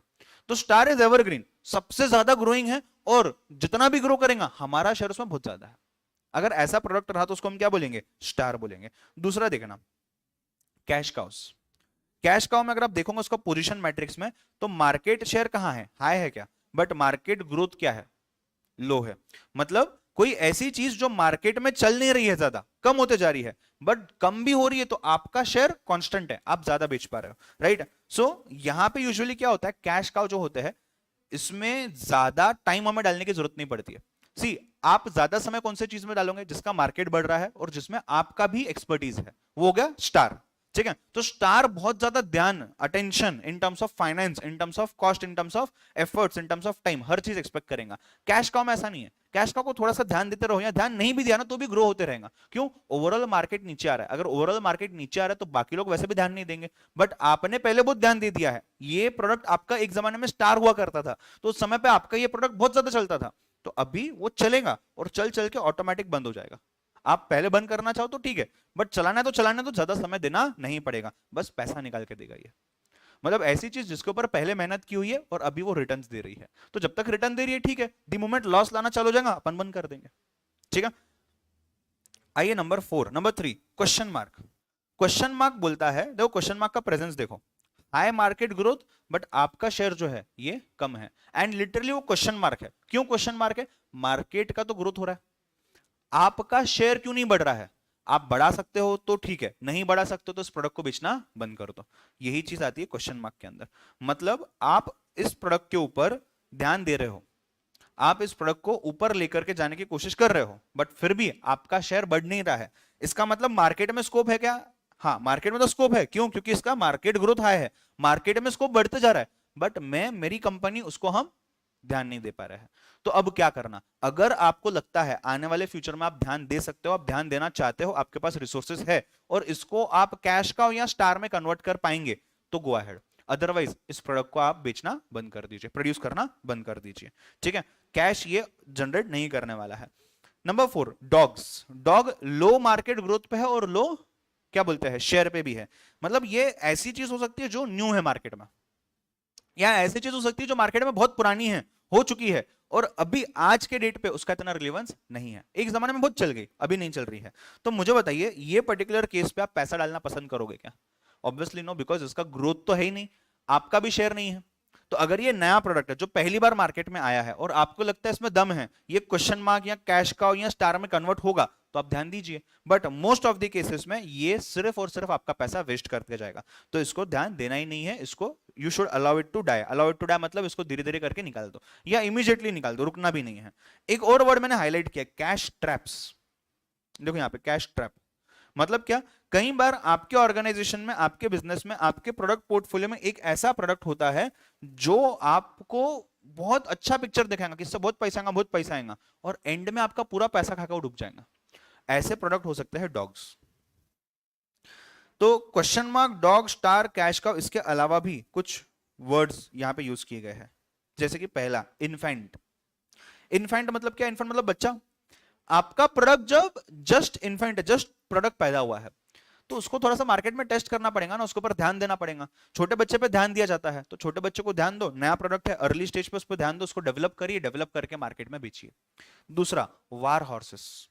वार, वॉर मतलब क्या, कोई लड़ाई वगैरह और उसमें हॉर्स दौड़ रहा है। मतलब ये ऐसे प्रोडक्ट्स है जो कैश काउस थे पहले, मतलब बहुत पैसा कमा के दे रहे थे, आज उतना नहीं कमा रहे हैं, बट हम जंग हार चुके हैं, फिर भी हमारा ये घोड़ा दौड़ रहा है।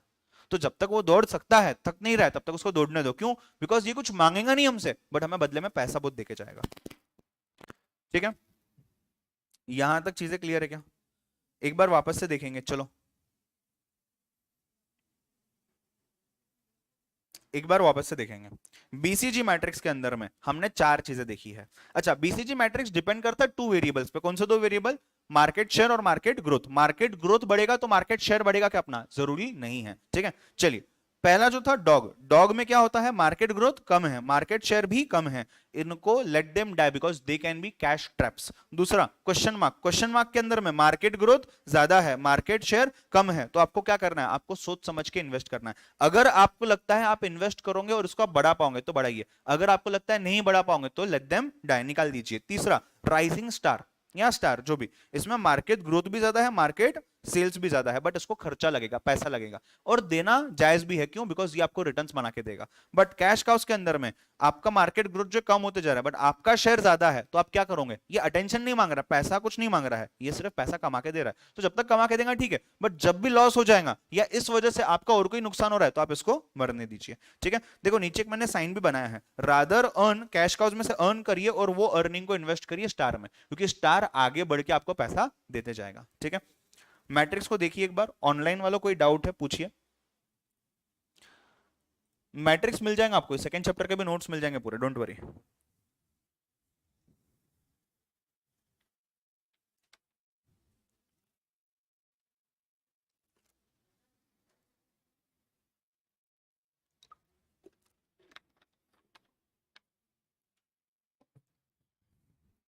ऑनलाइन वालों जल्दी बताओ।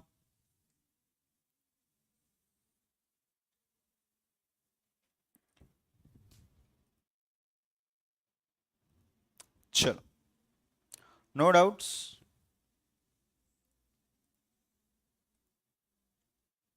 यहाँ काफी लोग ऐसे भी है शायद आएगा जो पहली बार एसएम पढ़ रहे हैं।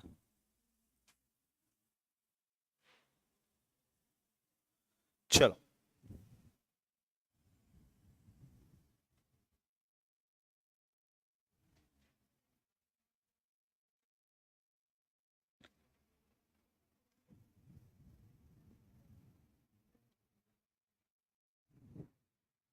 चलो let's go. What are the limitations of BCG model? BCG model के ऊपर क्वेश्चन आने के जितने चांसेस है उतने ही चांसेस है लिमिटेशंस ऑफ बीसीजी मॉडल के ऊपर क्वेश्चंस आने के। इसके पहले मैं आपको बता दूं, एक दो बार एमसीक्यूज भी आ चुके हैं लिमिटेशंस के ऊपर। लिमिटेशन क्या है? पहला लिमिटेशन ये है कि ये दो वेरिएबल पे काम करता है सिर्फ। एक्चुअल में मार्केट में देखा जाए तो बहुत सारे वेरिएबल्स हो सकते हैं, बट ये दो ही वेरिएबल पे काम करता है। कौन से? मार्केट ग्रोथ और मार्केट शेयर। दूसरा, अगर मैं बोल रहा हूं कि मेरा शेयर ज्यादा है तो ये मान लेगा मेरा शेयर ज्यादा है, क्योंकि वो तो मुझे ही डिसाइड करना है ना। तो डिसाइड करने के लिए कुछ हेल्प कर रहा है क्या? ये नहीं, मतलब डिसीजन मुझे करना है। डिसीजन करने के बाद ये सिर्फ उसके कैरेक्टरिस्टिक्स बताएगा कि आपने जो डिसाइड किया है डॉग, तो डॉग का मतलब क्या है। अरे तो डिसाइड जब मैं कर रहा हूं कि डॉग है तो मुझे तो पता ही होगा ना डॉग क्यों है, ठीक है। उसके बाद आगे देखिएगा, firms can profit servicing small low growth niches. Niche का मतलब कोई ऐसी चीज जो सिर्फ आप कर पा रहे हो और कोई नहीं कर रहा। जब हम बोलते हैं कि हमारा प्रोडक्ट डॉग है, मतलब उसका मार्केट में प्रेजेंस ज्यादा नहीं है और हमारा प्रोडक्ट उस कैटेगरी में तो बिलोंग ही नहीं कर रहा है ज्यादा, मतलब मार्केट ग्रोथ भी नहीं, मार्केट शेयर भी नहीं है, बट इसका मतलब यह है कि आप उसमें बिजनेस बना ही नहीं पाओगे। नहीं, देयर इज अ चांस। अगर आप कोई नीश प्रोडक्ट बेच रहे हो जो और कोई नहीं बेच रहा है तो चांस है कि आप उसमें मार्केट बना लोगे। बट ये जो थ्योरी है बीसीजी मॉडल की, ये उसमें बिलीव नहीं करता, तो लिमिटेशन है। Next, market growth and market share पे हम सोलली रिलाई कर सकते हैं, ये भी गलत हो गया। उसके बाद बीसीजी मॉडल, फोर्थ पॉइंट देखिएगा, becomes a self professing models, मतलब dogs which could be made profitable might simply be left to rather be research की केटेड। सी समझना, कोई चीज जिसपे आपको लगता है कि इसमें मेहनत बहुत लगेगी, आप क्या करोगे? यूजुअली उस चीज को छोड़ दोगे। तो ये भी आपको वही करने बोल रहा है, डॉग है इसमें मेहनत बहुत लगेगी, इसको छोड़ दो, इसको मत बढ़ाओ। बट आप ऐसा सोचो, यही चीज पे अगर आपने मेहनत डाली और वो स्टार बन गई तो ये कितना अच्छा है। बट इस चीज में ये बिलीव नहीं करता, ये क्या बोलता है? डॉग है ना तो लेट देम डाई। मतलब वो एक पर्टिकुलर मॉडल अपने दिमाग में, एक पर्टिकुलर माइंडसेट बना के चलना है अगर इसको फॉलो करना है तो, ठीक है। It does not suggest any response to declining markets. अगर आपका प्रोडक्ट डॉग है, अगर आपका प्रोडक्ट कैश काउ है, अगर आपका प्रोडक्ट क्वेश्चन मार्क है, तो इसको स्टार में कन्वर्ट कैसे किया जाए इसके ऊपर कुछ भी बात नहीं करता है BCG model. It ignores the extent to which a firm which serves a number of markets can exploit production synergies. देखो, ये इग्नोर तो इस बात को कर ही रहा है, ये इग्नोर हर उस बात को कर रहा है जहां पे सजेशन रिकमेंडेशन इन्वॉल्व है। ये सिर्फ आपको बता रहा है कि अगर आप ये कर रहे हो तो आप इसमें बिलोंग करते हो, आप ये कर रहे हो तो आप इसमें बिलोंग करते हो। अरे बट वो बिलोंग करता हूं मैं, ठीक है, उससे आगे कैसे बढ़ूं मैं, ये कौन बताएगा, ये नहीं बता रहा है। ठीक है, चलिए आगे। हमने ओएम के अंदर में I think so chapter number 3 में ना, चैप्टर नंबर 3 में प्रोडक्ट लाइफ साइकिल देखा था, इंट्रोडक्शन, ग्रोथ, मैच्योरिटी, डिक्लाइन। उसको कंपेयर करके बीसीजी मैट्रिक्स का एक प्रेजेंटेशन यहां दिया हुआ है, एग्जाम पॉइंट ऑफ व्यू से इंपॉर्टेंट है। हमने अभी तक star, question mark, cash cows, dogs देखे। इसके अलावा हमने इन्फेंट और वार हॉर्सेस भी देखे। इसके अलावा डोडोस करके और एक चीज यहां डाली हुई है। देखिए पहली चीज, 4 फेजेस है, इंट्रोडक्शन, ग्रोथ, मैच्योरिटी, डिक्लाइन। आपके जो बीसीजी के चारों चीजें हैं ये आती है ग्रोथ और मैच्योरिटी के अंदर, जैसे आप देख पा रहे होंगे, star, cash cow, question mark, dogs, right. ये चारों आती है ग्रोथ और मैच्योरिटी के अंदर। डिक्लाइन के अंदर आता है वार हॉर्सेस, मतलब जंग हम हार चुके हैं, ये प्रोडक्ट ही नहीं बिक रहा है मार्केट में, बट फिर भी हमारा प्रोडक्ट जो सबसे आगे है जितना भी बिक रहा है, ठीक है। और लास्ट इज डोडोज। डोडोज क्या है, नेगेटिव कैश फ्लो, पैसा कमा के दे नहीं रहा है, पैसा खा रहा है हमारा, मतलब ये डॉग से भी बुरी चीज। और सबसे पहले इन्फेंट्स, जो रिसर्च एंड डेवलपमेंट के स्टेज पे है, जहां पे हमें भले पैसा पॉकेट से डालना पड़ेगा, बट एक बार ये प्रोडक्ट बन गया तो जब ये मार्केट में बिकेगा तब बहुत ज्यादा फायदा होने के चांसेस है। ठीक है, एक बार इसको ध्यान से देखिए, उसके अंदर high share, high growth etcetera जो पड़ा हुआ है अपन ने वही दिया हुआ है।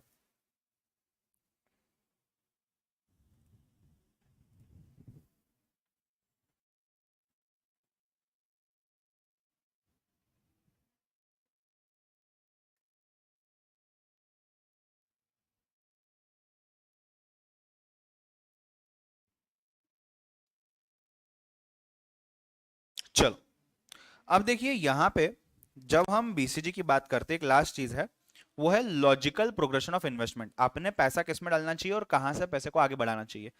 Frankly speaking there is no such thumb rule कि पैसा आप डॉग में मत डालिए, इसमें डालिए। It also comes along with your way that you are handling the things. मतलब आपको लगता है यार ये वाला डॉग का जो प्रोडक्ट है मेरा, इस पर ज्यादा ध्यान दिया जा सकता है, तो उस पर ज्यादा ध्यान देना चाहिए, बिकॉज आपको जो लगता है वो ज्यादा इंपॉर्टेंट है, बिकॉज आपने भी मार्केट स्टडी किया होगा, नॉट जस्ट कि पोर्टफोलियो क्या बोल रहा है। ठीक है, बट आइडियली अगर देखा जाए, अगर आपने पैसा डॉग में डाला हुआ है तो पैसे को डॉग से निकाल दीजिए, क्वेश्चन मार्क में डालिए, उसकी ज्यादा कैपेसिटी ग्रो करने की। अगर आपने पैसा क्वेश्चन मार्क में डाला हुआ है और आपको लगता है कि ये पैसा और बढ़ना चाहिए, तो आप उसको स्टार में डाल दीजिए। स्टार में डाला हुआ है तो स्टार तो पैसा कमा के दे रहा है, कैश काउ में पैसा डालना है डाल सकते हो, क्वेश्चन मार्क से कैश काउ में डालना है डाल सकते हो, डॉग से ही पैसा निकाल देना है ये भी किया जा सकता है। सो मल्टीपल चीजें की जा सकती है। हाउएवर आपके बुक में कुछ 3-4 चीजें दी हुई है, आइए समझते हैं।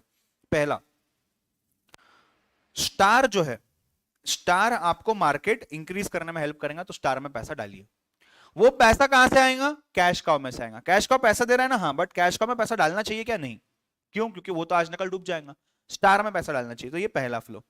ठीक है, उसके बाद डॉग्स के अंदर में 4 चीजें पॉसिबल है, या तो डॉग्स को वहीं से निकाल दो, या तो डॉग्स को क्वेश्चन मार्क के इसमें डाल दो, या फिर आप डॉग्स को कैश काउ के कैटेगरी में डालना पसंद करेंगे। और क्वेश्चन मार्क के लिए 2 चीजें पॉसिबल है, क्वेश्चन मार्क से पैसा डाल के स्टार में हो सकता है, ठीक है, नहीं हो सकता है क्वेश्चन मार्क से पैसा निकाल दीजिए, और कोई रास्ता नहीं है। ठीक है, तो ये लॉजिकल प्रोग्रेशन जो है, ये यहां जो लिखा हुआ है, इससे ज्यादा ये इंपॉर्टेंट है कि आप उसको किस तरीके से कहां डालना चाहते हो, दैट इज प्रेफरेबल। ठीक है, एग्जाम में क्वेश्चन आने का चांस बहुत कम है, बट अगर आता है तो आपको लॉजिकली सोचना है, इसको याद मत करना। ठीक है, चलो let's go ahead. Ansoff matrix, Ansoff matrix, चलिए let's talk about this. Ansoff matrix या आंसर ऑफ मॉडल जो है, इसके 2 पैरामीटर्स जो है, एक है न्यू एंड एग्जिस्टिंग प्रोडक्ट, दूसरा है न्यू एंड एग्जिस्टिंग मार्केट। देखिए बीसीजी मैट्रिक्स में किस चीज पे बात हो रही थी, मार्केट शेयर और मार्केट ग्रोथ पे बात हो रही थी। यहां पे किस चीज पे बात हो रही है, प्रोडक्ट एग्जिस्टिंग है या न्यू है, मार्केट एग्जिस्टिंग है या न्यू है। पहले मैट्रिक्स को समझते हैं, बाद में हम स्ट्रेटेजी के ऊपर जाते हैं। ध्यान से देखना, पहला क्वाड्रेंट जो आपको दिख रहा है मार्केट पेनिट्रेशन वाला, उस पे आता है। आपका मार्केट एग्जिस्टिंग है, आपका प्रोडक्ट जो आप बेच रहे हो वो भी एग्जिस्टिंग है। एग्जांपल कोई देना चाहो, क्या एग्जांपल आएगा इसमें, मार्केट भी एग्जिस्टिंग है, प्रोडक्ट भी एग्जिस्टिंग है, उसमें कौन सा स्पेसिफिक, से मोबाइल फोन पकड़ लो। ठीक है, अगर मोबाइल फोन पकड़ते हैं अपन, फॉर एग्जांपल एग्जिस्टिंग कंपनी कौन सी, सैमसंग पकड़ लो। ठीक है, सैमसंग कंपनी एग्जिस्टिंग है, मार्केट भी एग्जिस्टिंग है। इनका काम क्या है, अभी नया प्रोडक्ट बनाना, उस पर फोकस करना, या मार्केट को पेनिट्रेट करना। आपके पास प्रोडक्ट है, प्रोडक्ट स्टेबल है, एग्जिस्टिंग है, चल चुका है, ट्राइड एंड टेस्टेड है, मार्केट चल चुका है, लोग मोबाइल खरीद रहे हैं, क्या करना है, रोज एडवर्टीजमेंट दिखाओ, नए नए एडवर्टीजमेंट दिखाओ, लोगों को कैप्चर करो, पेनिट्रेट दी मार्केट। पेनिट्रेट दी मार्केट मतलब क्या, अपना नाम अपनी चीज मार्केट में लोगों को बार बार दिखाना, क्यों, ताकि लोग हमारा प्रोडक्ट देखें और उनको लगे हमारा ही प्रोडक्ट बेस्ट है और उसको खरीद ले। आप प्रूवन तो हो, आपको प्रूव करने की जरूरत नहीं है, you are already existing in the market, और जिस मार्केट में आप, वो मार्केट भी प्रूवन है, मोबाइल फोन तो लोग खरीदेंगे ना, राइट। नेक्स्ट उसके बाजू में देखिए प्रोडक्ट डेवलपमेंट। मार्केट एग्जिस्टिंग है, आप नए हो। एक जमाने में ओप्पो रिसेंटली हुआ करता था, माइक्रोमैक्स, अभी वो नथिंग ब्रांड है, देखो बराबर, ये नया, मार्केट स्टेबल है बट ये नया है, तो इसको पेनिट्रेट करना है क्या, अरे पेनिट्रेट करेगा क्या, लोगों को पता ही नहीं ना कुछ, तो पहले तो ऐसा कुछ बना जो लोगों को पता चले, जो नया कुछ तो भी बन के आ जाए, राइट। जैसे कि ओप्पो की अगर मैं बात करूं, ओप्पो ने बहुत अच्छी स्ट्रेटेजी निकाली थी। ओप्पो ने बोला था मेरी पहचान है कैमरा, आप आईफोन खरीदो, सैमसंग खरीदो, जो करना है करो, आपको फोटो अच्छे चाहिए ना, आप मेरा फोन खरीदो। हालांकि उससे अच्छे फोटो बहुत फोन में आते हैं, बट वो उसके लिए फेमस हो गया, तो उसने प्रोडक्ट को उस तरीके से डेवलप किया, ठीक है। सो प्रोडक्ट डेवलपमेंट पे फोकस करना है। उसी के नीचे लेफ्ट साइड पे आ जाओ, एग्जिस्टिंग प्रोडक्ट है आपका, ठीक है, प्रोडक्ट आपका क्या है, एग्जिस्टिंग है, बट मार्केट नया है। कोई एग्जांपल, आपका प्रोडक्ट रेडी है बट मार्केट नया है, मार्केट ही रेडी नहीं है उसका। जियो नहीं, हाँ जियो जब आया था उस समय पर अगर देखा जाए 2016 में, तो इंटरनेट वाला मार्केट ज्यादा नहीं था, मार्केट किसका था, फोन पे बात करना, एसएमएस पे बेचना, एसएमएस पे लोग चैटिंग करते थे, व्हाट्सएप का तो सवाल ही नहीं था उतना, मतलब व्हाट्सएप था बट इतना नहीं था। 2015-16 के बाद ये चीजें और बूम हो गई, क्यों, बिकॉज ऑफ जियो। तो जियो ने अपनी पहचान कैसे बनाई, आप मोबाइल यूज कर रहे हो ना, ठीक है, मोबाइल तो मैं बेच रहा हूँ, मेरे पास ऑलरेडी है, बट आप इंटरनेट को मैं फ्री करके देता हूँ, उसने इंटरनेट का अवेयरनेस दे दिया। इंटरनेट पे आईपीएल मैच देखी जा सकती है, इंटरनेट पे ये किया जा सकता है, वो किया जा सकता है, हर टाइप के लोगों को उसने कैटर किया, मार्केट में अवेयरनेस पैदा किया, ठीक है। सो अगर आपके पास प्रोडक्ट है, ठीक है, बट मार्केट ही नहीं है, तो मार्केट के लिए क्या करना, आपको प्रोडक्ट को डेवलप करना है क्या, नहीं, आपको मार्केट को डेवलप करना है, ठीक है। प्रोडक्ट नया है, मार्केट एग्जिस्टिंग है, क्या करोगे, आपका प्रोडक्ट डेवलप करोगे। प्रोडक्ट भी नया नहीं है, मार्केट भी नया नहीं, दोनों एग्जिस्टिंग है, क्या करोगे, आपको सिर्फ पेनिट्रेट करना है, मार्केट तो रेडी है ना, मार्केट को डेवलप नहीं करना। आइए नेक्स्ट, मार्केट भी नया है, प्रोडक्ट भी नया है, चलाने की हिम्मत है, लग रहा है पैसा आएगा, फाइनेंशियली फिजिबल लगता है, पैसा डालिए, अदरवाइज उसको निकाल दो, डाइवर्सिफाई करो, तो या तो उसको चलने दो जो चल रहा है, बट उसके साथ डाइवर्सिफिकेशन करो, और भी कुछ चलाओ जिसको मार्केट में ज्यादा इजीली एक्सेप्ट किया जाएगा। अब डाइवर्सिफिकेशन में यहाँ पे दो डाइवर्सिफिकेशन है, related unrelated, related unrelated diversification, आइए उसको समझते हैं पहले। रिलेटेड डाइवर्सिफिकेशन जो है, इसमें कॉन्सेंट्रिक डाइवर्सिफिकेशन है और वर्टिकल डाइवर्सिफिकेशन है, और अनरिलेटेड डाइवर्सिफिकेशन में ऐसा डाइवर्सिफिकेशन है जो आपने सोच समझ के नहीं, आपने बस कहीं तो पैसा डाल दिया, आपको अच्छा लगा। एग्जांपल देखते हैं, आइए। कॉन्सेंट्रिक डाइवर्सिफिकेशन मतलब क्या, ऐसी चीज, ऐसी कंपनी जो आप कर रहे हो उसी के सिमिलर में कुछ कर रही है, उस पर फोकस कर रहे हो। वर्टिकल इंटीग्रेशन, या फिर उसके साथ हॉरिजॉन्टल इंटीग्रेशन भी होता है, वर्टिकल फॉरवर्ड, वर्टिकल बैकवर्ड भी होता है। मैं आपको यहां पे एग्जांपल देता हूं, ध्यान देना। आप वो कंपनी हो जो कार्स को असेंबल करता है, ठीक है, आप वो कंपनी हो जो कार्स को असेंबल करता है, आप किसी के पास से टायर परचेस कर रहे हो, आप कार को असेंबल कर रहे हो और बेचने के लिए किसी डिस्ट्रीब्यूटर को दे रहे हो, उसका रिपेयर मेंटेनेंस और कोई इंसान करता है, ठीक है। आप सोचो, आपने आपकी कंपनी को डाइवर्सिफाई कर लिया, आपने टायर खुद बनाना चालू कर दिया, तो आपको टायर परचेस करने की जरूरत नहीं पड़ेगी, आप खुद बना रहे हो। ये आपने कर लिया बैकवर्ड इंटीग्रेशन, आपके सप्लायर का जो काम था वो आपने खुद ने खा लिया। या फिर आप फॉरवर्ड इंटीग्रेशन कर रहे हो, मतलब क्या, फॉरवर्ड वर्टिकल इंटीग्रेशन, आप कार बना रहे हो ना, आप बेचोगे भी खुद, डीलर नहीं चाहिए, मैं खुद बेचूंगा, रिपेयर के लिए मैं खुद रिपेयर करूंगा, मुझे अलग से सर्विस सेंटर नहीं चाहिए, तो इंटीग्रेशन करना, राइट। ये हो गया फॉरवर्ड इंटीग्रेशन। और कॉन्सेंट्रिक इंटीग्रेशन मतलब क्या, कोई टेक्नोलॉजी बेस्ड कंपनी, कोई पर्टिकुलर सिमिलर टेक्नोलॉजी वाली कंपनी, उस पर आप फोकस कर रहे हो। But at the same time unrelated diversification मतलब क्या, आपकी इंडस्ट्री छोड़ के आप और कुछ कर रहे हो, आपकी इंडस्ट्री छोड़ के, आप कार बना रहे थे ना, आप कार के साथ साथ आप फोन बनाना चालू कर रहे हो, तो ये हो गया एक कॉन्ग्लोमरेट इंडस्ट्री, बहुत सारे अलग अलग चीजें हैं, तो ये हो गया अनरिलेटेड डाइवर्सिफिकेशन। सो यहां पे कितनी चीजें थी, दो टाइप के डाइवर्सिफिकेशन थे। अगर आपका मार्केट भी नया है, आपका प्रोडक्ट भी नया है, तो आप क्या करोगे, रिलेटेड डाइवर्सिफिकेशन, अनरिलेटेड डाइवर्सिफिकेशन। इसके अंदर में 4 पॉइंट्स थे, मैं वापस से बोल रहा हूं, आंसर ऑफ मैट्रिक्स के अंदर में पहला क्या था, अगर मार्केट नया है और आपका प्रोडक्ट भी नया है, तो आप क्या करोगे, डाइवर्सिफाई करोगे, रिलेटेड अनरिलेटेड। रिलेटेड में दो थे, कॉन्सेंट्रिक और वर्टिकल। अगर आपका मार्केट नया है और आपका प्रोडक्ट पुराना है, तो आप क्या करोगे, मार्केट को डेवलप करोगे, अवेयरनेस बढ़ाओगे। अगर आपका मार्केट एग्जिस्टिंग है बट आपका प्रोडक्ट नया है, आप क्या करोगे, प्रोडक्ट को डेवलप करोगे। अगर आपका मार्केट एग्जिस्टिंग है, प्रोडक्ट भी एग्जिस्टिंग है, आप क्या करोगे, सिर्फ पेनिट्रेशन करोगे। क्लियर है चीज, हाँ या ना? इसी के ऊपर कुछ थ्योरी दिया हुआ है, मैं उस पर भी नहीं जा रहा हूं, आप उसको बाद में चेकआउट कर सकते हो। जिनको मार्किंग्स कीवर्ड चाहिए आप बाद में इसमें से देख लेना। अब मैं आता हूं लास्ट पॉइंट पे, दैट इज अनसॉफ मैट्रिक्स। इसके बाद और एक चीज थी शायद, नहीं? हाँ, देखिए स्ट्रेटेजिक एनालिसिस में situational analysis, short page done, portfolio में बीसीजी आंसर हो गया, एडीएल देखना है। हाँ, इसके बाद प्लानिंग वाले पार्ट में थोड़ा सा थ्योरी है, वो भी देखेंगे। ठीक है, चलिए आइए, ये रहा आंसर ऑफ मैट्रिक्स, या आंसर ऑफ मैट्रिक्स बोल सकते, एडीएल मैट्रिक्स या आर्थर डी लिटिल मैट्रिक्स। इसमें ज्यादा नहीं, 20 सेल है सिर्फ। बीसीजी में कितने थे? 4। कौन से? स्टार, डॉग, क्वेश्चन मार्क और कैश काउस। उसके बाद आपका जो आंसर ऑफ था इसमें कितने थे? 4। उसमें market penetration, market development, product development और डाइवर्सिफिकेशन, 4 पॉइंट्स थे। इसमें कितने? ज्यादा नहीं, 20 पॉइंट है। आइए देखते हैं। ये ना 2 वेरिएबल्स पे बात करता है। क्या? ब्रेक? अरे नहीं, जल्दी खत्म हो जाएगा, 15 मिनट लगेंगे और मैक्सिमम। देख, यही है जिसको टाइम जाएगा 10 मिनट वगैरह। इसके बाद का जो पार्ट है ना वो सिर्फ थ्योरी है, फटाफट इजीली, कोई ऐसा ज्यादा एक्सप्लेनेशन नहीं है, तो 15 मिनट में लेके छोड़ देता हूं ना। ठीक है, चलो ध्यान दो। वेरिएबल्स की अगर मैं बात करूं जिसके बेसिस पे मैट्रिक्स बना हुआ है, बीसीजी मैट्रिक्स जो बना है ये 2 वेरिएबल्स पे, कौन से? मार्केट ग्रोथ और मार्केट शेयर, उसके बेसिस पे था। जो आंसर ऑफ है ये भी 2 चीजों पे, कौन सा? मार्केट एग्जिस्टिंग है नया है, और प्रोडक्ट एग्जिस्टिंग है नया है। ये जो है ये 5 कॉम्पिटिटिव पोजीशन पे बात करता है।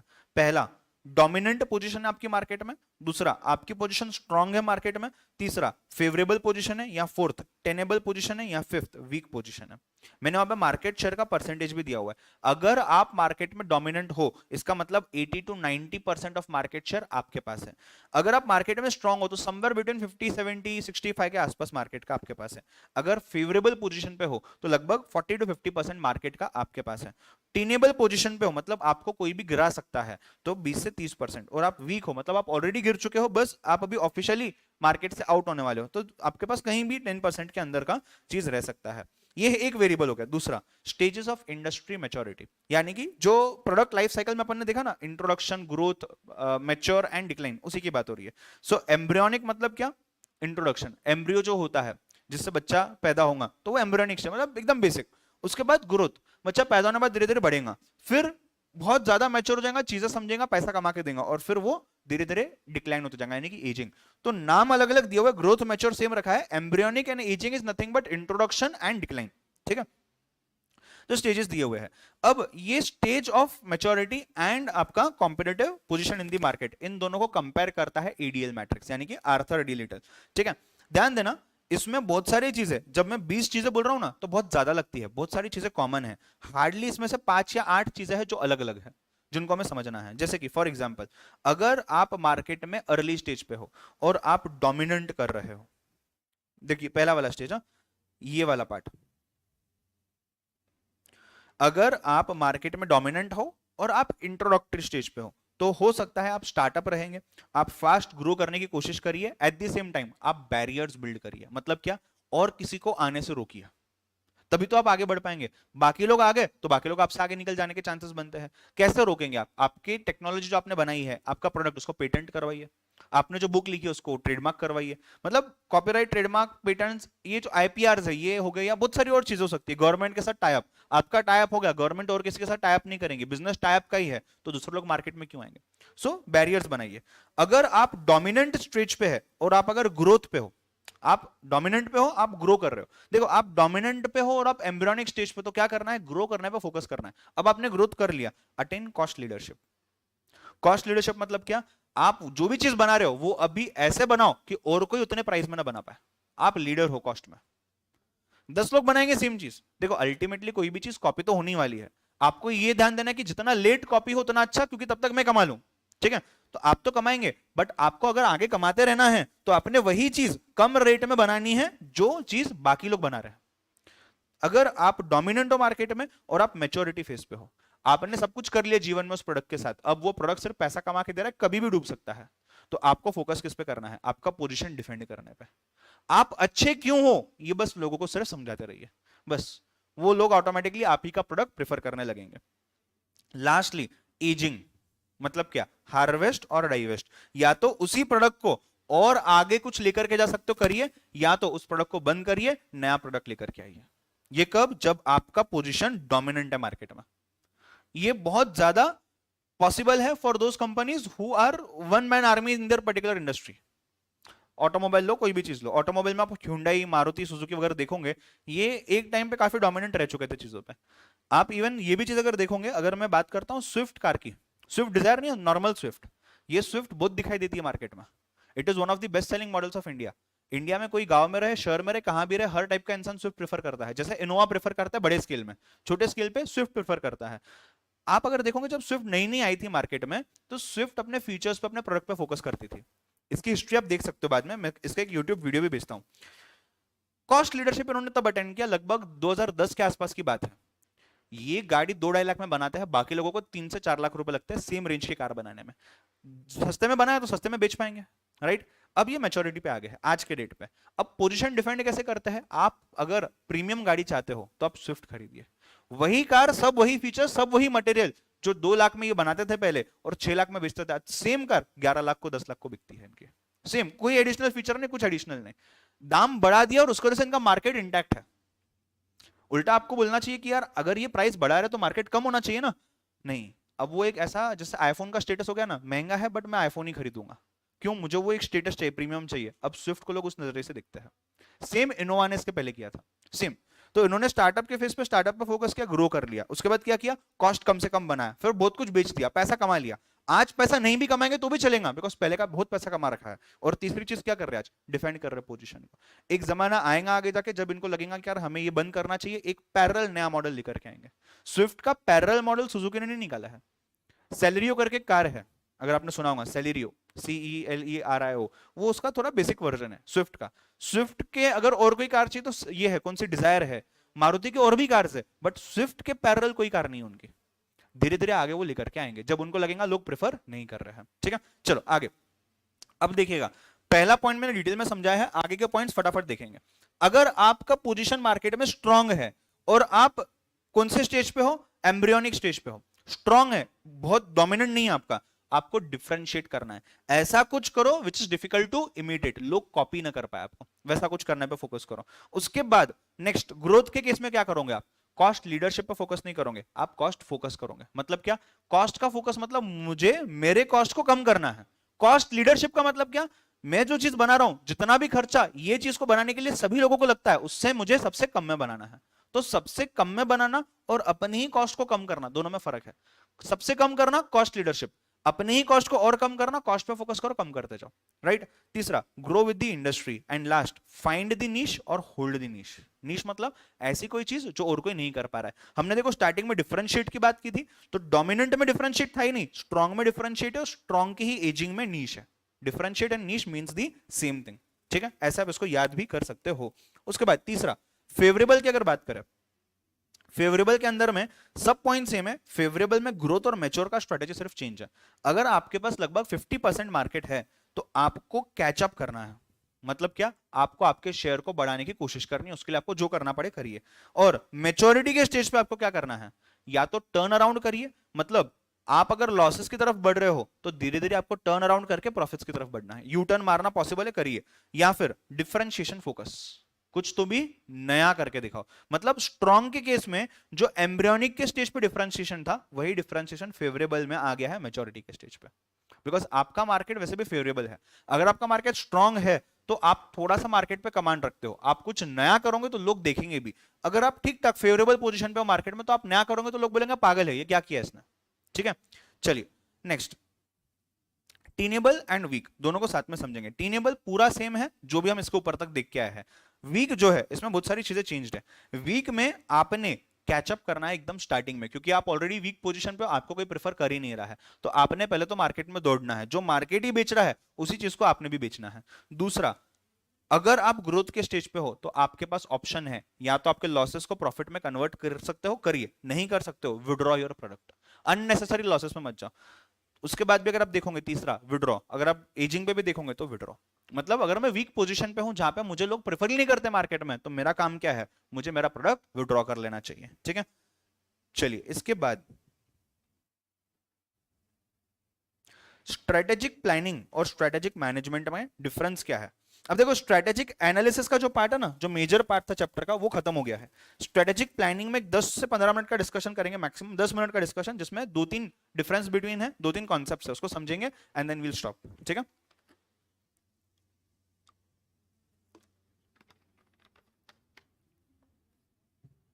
चलो स्ट्रेटेजिक मैनेजमेंट और स्ट्रेटेजिक प्लानिंग पॉइंट्स देखेगा, जो हाईलाइट किया उतना ही देखेंगे। स्ट्रेटेजिक मैनेजमेंट जो है, मैनेज तब करोगे जब आप प्लान कर चुके रहोगे। तो मैनेज तो एग्जीक्यूट के बाद करेंगे ना, मैनेजमेंट से पहले आता है प्लानिंग। पहले आप प्लानिंग करिए, प्लान करके उसको एग्जीक्यूट करिए, एग्जीक्यूट करके उसको मैनेज करिए। तो पहले प्लान करेंगे, प्लान के बाद उसको मैनेज करेंगे। ठीक है, प्लानिंग का पहला point, it focuses on making the decisions. Management का पहला point, it is focused on producing strategic units. मतलब आप पहले डिसाइड करिए क्या करना है और फिर उसको करिए। तो डिसाइड करना किसका काम है? प्लानिंग का।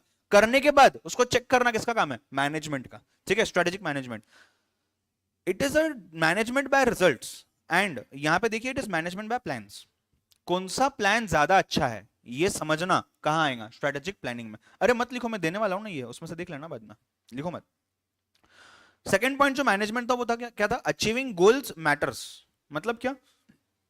आपने काम अच्छे से किया क्या नहीं, कैसे पता चलेगा? आपका रिजल्ट आएगा उसके बेसिस पे। प्लान्स के केस में क्या होने वाला है? आपने कौन से प्लान आपके पास है, उसमें से आपने क्या चूज किया, बस। तीसरा पॉइंट मैनेजमेंट में, it is an organisational action process, जहां पे आप कुछ करते हो, एग्जीक्यूट कर रहे हो, एक्शन कर रहे हो, इंप्लीमेंट कर रहे हो। स्ट्रेटेजिक प्लानिंग में it is an analytical process, मतलब आप डेटा ले रहे हो, उसके बेसिस पे आप कुछ सोच रहे हो, एनालिसिस कर रहे हो और फिर आप डिसीजन ले रहे हो। तो सोचने वाला फेज जो है प्लानिंग है, करने वाला फेज जो है वो मैनेजमेंट है। उसके बाद पॉइंट नंबर 5 देखिएगा, it is about choosing things to be done and also about the people who will do them. And planning में it is about choosing things to do. आप ये सोचिए करना क्या है, फिर वो करेगा कौन, कैसे करेगा, वो मैनेजमेंट का पार्ट है।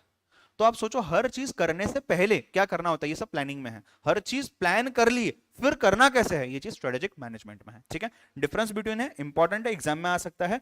आप डिफरेंस बिटवीन टेबुलर फॉर्म में लिखना चाहो गो अहेड, आप टेबुलर फॉर्म में नहीं लिखना चाहो तो आप पहले एक चीज को एक्सप्लेन करिए, मैनेजमेंट को फिर प्लानिंग को, या प्लानिंग को फिर मैनेजमेंट को, बोथ वेज इज फाइन। चलो, corporate planning and long range planning, इसमें ज्यादा कुछ नहीं है, उतना इंपॉर्टेंट भी नहीं है, बट एक बेसिक सा डिफरेंस है। जब मैं कॉर्पोरेट प्लानिंग की बात करता हूं तो एक पूरे कंपनी के प्लानिंग की बात कर रहा हूं मैं। Company as a corporate as an organisation, उसके विजन मिशन के हिसाब से क्या करना चाहती है। लॉन्ग रेंज प्लानिंग जो, this can be anything relating to a particular product, relating to a particular machine, relating to a particular employee, relating to a particular department, relating to a particular business. मतलब क्या मैं ऐसा बोल सकता हूं company के अंदर सब कुछ आ गया और लॉन्ग रेंज के अंदर कोई स्पेसिफिक चीज भी आ सकती है। यस, बस उसी के ऊपर और कुछ भी नहीं है। कॉर्पोरेट प्लानिंग में शॉर्ट टर्म प्लानिंग भी आ जाता है, लॉन्ग रेंज प्लानिंग में सिर्फ 5 साल के बाद की प्लानिंग आएगी। ठीक है, दूसरा है strategic planning and long range planning. क्या फर्क है दोनों में? दोनों चीजें अपन ने पढ़ी है, क्या फर्क है बोलो? Strategic planning and long range planning, long range planning simple, हम लॉन्ग टर्म के लिए कर रहे हैं, 5 साल के ऊपर के लिए कर रहे हैं। स्ट्रेटेजिक प्लानिंग लॉन्ग टर्म भी हो सकता है, शॉर्ट टर्म भी हो सकता है, बट ये ऐसा प्लानिंग है जिसकी वजह से पूरा नक्शा बदल जाएगा ऑर्गेनाइजेशन का, everything will change, it is strategic. Long range planning एक नॉर्मल सा प्लानिंग भी रह सकता है, इतना प्रोड्यूस करना है, इतना मशीन बढ़ाना है, इतना लेबर बढ़ाना है, ये करना वो करना एक्सेट्रा। बट जब मैं स्ट्रेटेजिक प्लानिंग की बात करता हूं, वहां पे मुझे मार्केट में सबसे आगे कैसे रहना है, कॉम्पिटिटिव एडवांटेज कैसे लाना है, ऐसा क्या करूं कि लोग मेरा ही प्रोडक्ट परचेस करेंगे, इन चीजों पे मैं फोकस कर रहा हूं, दैट इज स्ट्रेटेजिक प्लानिंग। ठीक है, इनको बाद में रीड कर सकते हो, मैं कुछ चीजें मार्क भी करके दूंगा इसमें कीवर्ड पॉइंट ऑफ व्यू से, you can check it out later on, उस पर इतना ध्यान देने की फिलहाल जरूरत नहीं है। पेस्टल फ्रेमवर्क में अपन ने पॉलिटिकल, इकोनॉमिकल, सोशल, टेक्नोलॉजिकल पढ़ा था, याद है क्या? उसी के अंदर 2 पॉइंट है, एक है लीगल, एक है एनवायरमेंटल। लीगल के अंदर में जैसे आज की अगर मैं बात करूं, सपोज गवर्नमेंट बोलता है कि हमें शुगर फैक्ट्रीज एक पर्टिकुलर जगह पे स्टैब्लिश नहीं करने हैं, क्यों? बिकॉज पोल्यूशन हो रहा है, उससे लोगों को हार्म हो रहा है, स्पीशीज को हार्म हो रहा है, वेस्ट यहां यहां डिस्पोजल नहीं करना है, एनर्जी इतने दिन चलेंगी, वाटर इतने दिन आएगा, गैस इतने दिन अवेलेबल होगा, तो वो सभी चीजें आती है एनवायरमेंटल फैक्टर्स में। एनवायरमेंट को कंसिडर करते हुए लॉस बनाना, ये चीजें बनाना। नेक्स्ट, लीगल के अंदर में आपको लाइसेंस ही नहीं दिया काम करने का, आप लाइसेंस नहीं लोगे तो काम कैसे करोगे? से for example arms and ammunition, आज के डेट पे कोई भी इंसान, कोई भी कंपनी गन नहीं बना सकता, गवर्नमेंट जिसको लाइसेंस देती है वही बना सकता है। उसमें भी कुछ गवर्नमेंट कंपनीज होती है, बहुत कम प्राइवेट कंपनीज होती है, राइट? आपको अगर लाइसेंस नहीं दिया, आपको इन्वेस्टमेंट लेने नहीं दिया, तो आप काम कैसे करोगे? ठीक है, सो लीगल चीज है। Last point of the chapter is Porter बाबाज 5 फोर्सेस फ्रेमवर्क। चलिए, जैसे अपन ने बीसीजी की बात की, अनसॉफ की बात की, और कौन सा था, आर्थर डी लिटल की बात की, वैसे ही ये फोर्थ एंड लास्ट मॉडल है पोर्टर्स 5 फोर्सेस फ्रेमवर्क। कोई भी इंडस्ट्री में, कोई भी बिजनेस एनवायरनमेंट में 5 अलग अलग टाइप के फोर्सेस होते हैं जो एक दूसरे के साथ भिड़ जाते हैं। जो फोर्स डोमिनेंट रहेगी उसके हिसाब से मार्केट चलेगा। तो 5 फोर्सेस कौन से हैं? पहला, थ्रेट ऑफ एंट्री। दूसरा, कॉम्पिटिटिव राइवलरी। तीसरा, बार्गेनिंग पावर ऑफ बायर्स। चौथा, बार्गेनिंग पावर ऑफ सप्लायर्स। और पांचवा, थ्रेट ऑफ सब्स्टिट्यूट्स। ये 5 चीजें कोई भी टाइप ऑफ मार्केट में, मार्केट मोनोपोली वाला हो, मार्केट स्ट्रॉन्ग परफेक्ट कंपटीशन वाला हो, या फिर मार्केट हो आपका क्या बोलते हैं मोनोपोलिस्टिक, ऑलिगोपोलिस्टिक, कोई भी टाइप का मार्केट हो, any type of market, any country, any community, anything, कोई भी टाइप का प्रोडक्ट हो, हर जगह ये फोर्सेस होते हैं। पहला, थ्रेट ऑफ एंट्री। हर बार का ये थ्रेट होता है कब कोई नया बिजनेस वाला बिजनेस करने आ जाएगा इस पर्टिकुलर इंडस्ट्री के अंदर, हमेशा का एंट्री पॉइंट का ये चीज रहने वाला है। अब यहां पे हम क्या कर सकते हैं, हम उस एंट्री पॉइंट या उस फोर्स को रोक कैसे सकते हैं? पहली चीज, इकोनॉमीज ऑफ स्केल। आप ज्यादा प्रोड्यूस करिए, ज्यादा लोगों तक आप ही चीज पहुंचाइए। अगर आप महाराष्ट्र में प्रोड्यूस कर रहे हो और सिर्फ महाराष्ट्र में वो चीज कर रहे हो, और कोई करेगा पूरे इंडिया के लिए और वो महाराष्ट्र को भी कैप्चर कर लेगा, तो क्यों ना आप ही पूरे इंडिया को बेचना चालू कर दो। तो इकोनॉमीज ऑफ स्केल। दूसरा, ब्रांड लॉयल्टी। आप लोगों को ऐसा एक्सपीरियंस दे दीजिए कि कोई भी आके ये चीज बेचेगा, लोग बोलेंगे नहीं मुझे तो इसी का चाहिए। फॉर एग्जाम्पल कोलगेट, कोई भी ब्रांड आ जाओ, अपन मार्केट में जाते हैं, अपने को बोले कोलगेट नहीं चाहिए होता, अपन बोलते वो ब्रांड का कोलगेट देना, ये होता है यूजुअली। तीसरा, एब्सोल्यूट कॉस्ट एडवांटेजेस। आप ऐसा सप्लाई टाइप कर लो, उसको आप खरीद ही लो, मतलब आपके सिवा और किसी को प्रोडक्शन करके देगा नहीं वो, तो वो आपको सबसे कम कॉस्ट पे प्रोड्यूस करके देगा, आपका एडवांटेज। फाइनेंस का एडवांटेज हो सकता है, आप तो बैंक के पास जा ही नहीं रहे हो, आपको गवर्नमेंट खुद जमीन दे रही है फुकट में, तो this can be an advantage. ये एडवांटेज की वजह से आपका कॉस्टिंग कम होगा, आपका सेलिंग प्राइस कम होगा, आपका प्रॉफिट बढ़ेगा। Next, customer switching cost. पूरा इकोसिस्टम बना लो। मैंने आज फोन बनाया, एप्पल बोलता मैंने फोन बनाया, लोगों ने फोन बना लिया, तो मेरे फोन की जगह दूसरा फोन खरीद लेंगे। बट मैंने फोन भी बनाया, टैबलेट भी बनाया, कंप्यूटर भी बनाया, लैपटॉप भी बनाया, वॉच भी बनाई, सब बना करके मैंने लोगों को दे दिया। अब लोग ये सब छोड़ के वापस से 1 लाख 2 लाख 5 लाख रुपए खर्चा करके सब सैमसंग का थोड़ी ना खरीदेंगे।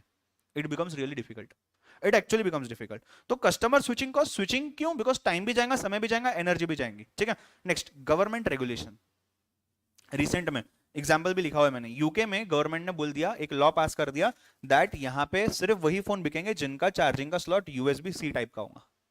एप्पल का स्लॉट नहीं है यूएसबी सी का अभी तक, वो लाइटनिंग केबल यूज करता है। तो वहां पे गवर्नमेंट रेगुलेशन की वजह से मेरा पूरा का पूरा सीन हो जाता है, ठीक है। Next, competitive rivalry. Competitive rivalry मतलब क्या है? झगड़ा बेसिकली, राइट। कंपटीशन ज्यादा हो रहा है, इस हद तक हो रहा है कि लोग एक दूसरे को झगड़ रहे हैं कि मैं बेचूंगा, तू नहीं बेचेगा, मैं बेचूंगा, ठीक है। तो अभी ये देखो, ये कैसा होता है ना, this totally depends upon demand and supply. Competitive rivalry वाला पार्ट कैसे? अगर डिमांड बहुत ज्यादा है प्रोडक्ट्स का, या यू कैन से सप्लाई बहुत कम है, दोनों में से कोई भी एक चीज, मार्केट अगेन इंबैलेंस हो जाएगा, लोग झगड़ेंगे कि यार डिमांड बहुत ज्यादा है बट सप्लाई कम है, तो मैं ही प्रोड्यूस करूंगा, तुम लोग प्रोड्यूस नहीं कर पाओगे। कोई लोग क्या करेंगे, चीजों को छुपा के रखेंगे जानबूझ के सप्लाई कम करने के लिए। तो ये सभी चीजें यहाँ पे चालू हो जाएंगे। So it totally depends upon what kind of people are there in the industry, what kind of demand supply equation is going on, आपकी कैपेसिटी कितनी है प्रोड्यूस करने की, आप कितने लोगों को रोक सकते हो प्रोड्यूस करने से, ये सभी चीजें यहाँ पे डिपेंड करती है, राइट। नेक्स्ट अगर देखा जाए, bargaining power of buyers. Bargaining power of buyers, bargaining power of suppliers, इन दोनों के ऊपर क्वेश्चन एग्जाम में आते हैं बहुत ज्यादा, तो दोनों को समझते हैं ध्यान से। Bargaining power of buyers, bargain करना मतलब क्या? नेगोशिएशन करते रहना, राइट। आप मार्केट में जाते हो, आप कुछ खरीदते हो, आप नेगोशिएट करते रहोगे शायद कि अरे नहीं यार ये 5 रुपए को क्यों दे रहे हो, 4 रुपए को तो मिलता है, ये लाख रुपए को क्यों दे रहे हो, 90,000 को तो मिलता है, एक्सेट्रा सो ऑन, ठीक है। अब मुझे बताओ, बायर के पास अगर बार्गेनिंग पावर दे दिया जाए तो इससे क्या फर्क पड़ेगा? शॉप ए है, शॉप बी है, आप शॉप ए चला रहे हो, आपका दोस्त शॉप बी चला रहा है, कस्टमर शॉप ए के पास आता है, आप बोलते हो 10 रुपए में चीज मिलेंगी, बी के पास जाते हो बोलेगा 9 रुपए में चीज मिलेंगी, उसको आप ही से खरीदना, आपके पास आएगा बोलेगा देखो 9 को बेच रहे हो तो 8 को देता क्या, तो मैं खरीदूंगा। तो ये जो बार्गेनिंग पावर है, इसके वजह से पूरे मार्केट के डायनामिक्स चेंज हो जाता है, बस उसी की यहाँ पे बात हो रही है। सो ये जो इंडस्ट्रीज है जहां पे बायर क्या करता है, झगड़े कर रहा है, नेगोशिएट कर रहा है, ये यूजुअली होता है when there are large number of small operators. छोटे छोटे लोग बहुत ज्यादा है, अगर कम लोग रहेंगे ना तो नेगोशिएशन होगा ही नहीं ना, मिलेंगे ही पहले तो कम जगहों पे, जहां से मिल गया ले लिया, खरीद लिया, खत्म। दूसरा, there is a concentration of buyers, major sales come from a single buyer. मतलब क्या?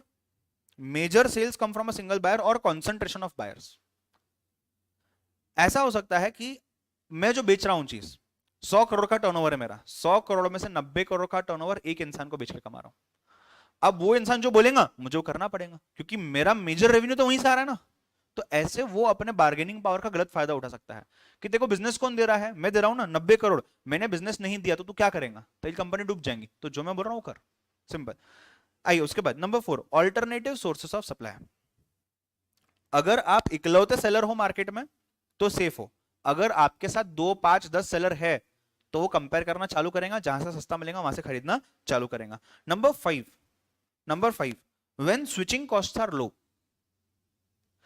एप्पल का पूरा इकोसिस्टम जो सिर्फ एप्पल के डिवाइसेस पे चलता है, ये सभी की सभी चीजें अगर एंड्रॉयड पे चलने लगी तो आपके लिए आसान है ना। एक दिन में मोबाइल सिर्फ चेंज कर लिए चाहिए तो, एक साल बाद लैपटॉप चेंज कर लिए चाहिए तो। बट अगर सबके सब चेंज करने हैं और उसको खर्चा बहुत ज्यादा लगता है तो आप नहीं करोगे ना। अगर खर्चा कम लगता है तो आप कर लोगे। तो when switching cost from one ecosystem to different ecosystem is very low. And lastly there is a threat of backward integration. हमने बैकवर्ड फॉरवर्ड इंटीग्रेशन की बात की थी। अगर आप चाहते हो कि आप मार्केट में बेचते रहो तो बायर की सुननी पड़ेंगे। इन दी सेंस बायर आपको धमकी दे रहा है, देख तूने ये मेरे को नहीं बेचा ना इतने प्राइस में, मैं खुद बनाना चालू कर दूंगा। और वो उतनी कैपेसिटी रखता है बनाने की, आपको उससे डर लग रहा है तो आप उसको बेचोगे क्यों, क्योंकि वो आपस वही बनाना चालू कर देगा ना। ठीक है। Bargaining power of suppliers.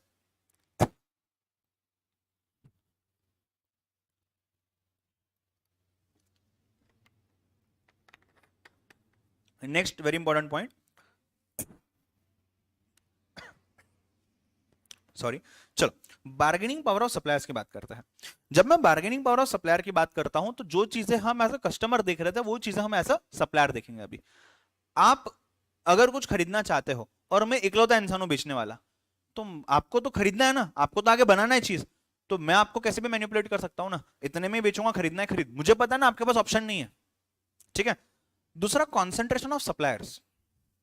मतलब क्या, हर बायर मेरे पास से आके खरीद रहा है तो मैं हवे में हूं ना। फिर तुम मेरे पास से खरीदने वाले, उसके पास तो नहीं जाने वाले, जाना है ना कितने, एक जन जाएंगे, 2 जन जाएंगे, मैं इसी प्राइस पे बेचूंगा, खरीदना है खरीदो। फिर धीरे धीरे करके जब सब वहां शिफ्ट हो जाएंगे फिर यही एटीट्यूड वो दिखाएंगे, फिर तब अपन उल्टे हो जाएंगे। ये चीज चलती रहेंगी मार्केट में। तो ये one of the forces. Third, brand of the supplier is powerful. Car एक जमाने में मर्सिडीज कार्स हो गई या जो बड़े कार्स है ना प्रीमियम वाले, 40-50 लाख के ऊपर वाले, ये इसी वजह से भी चलते थे कि एक पर्टिकुलर ब्रांड के सीट्स है, एक पर्टिकुलर ब्रांड के टायर्स है तो बेस्ट है। एमआरएफ का टायर है, एमआरएफ का टायर अपनी गाड़ी पे ऐसा लगाते हैं और वो बोलते हैं यार एमआरएफ का टायर है, कि मतलब वो एमआरएफ के टायर की वजह से गाड़ी बिक रही है। ये होता है एक्चुअल में, ये होता है एक्चुअल में। मतलब सिर्फ ब्रांड का इतना पावर है कि आपको खरीदना ही है। तो एमआरएफ वाले के नाम पे अगर एक पर्टिकुलर बाइक बिक रही है तो आप क्या करोगे, एमआरएफ वाला क्या बोलेगा, मेरे को डबल पैसा होना, आप दोगे क्योंकि उसके नाम पे बिक रही है आपकी गाड़ी। ठीक है। Next, suppliers customers are highly fragmented.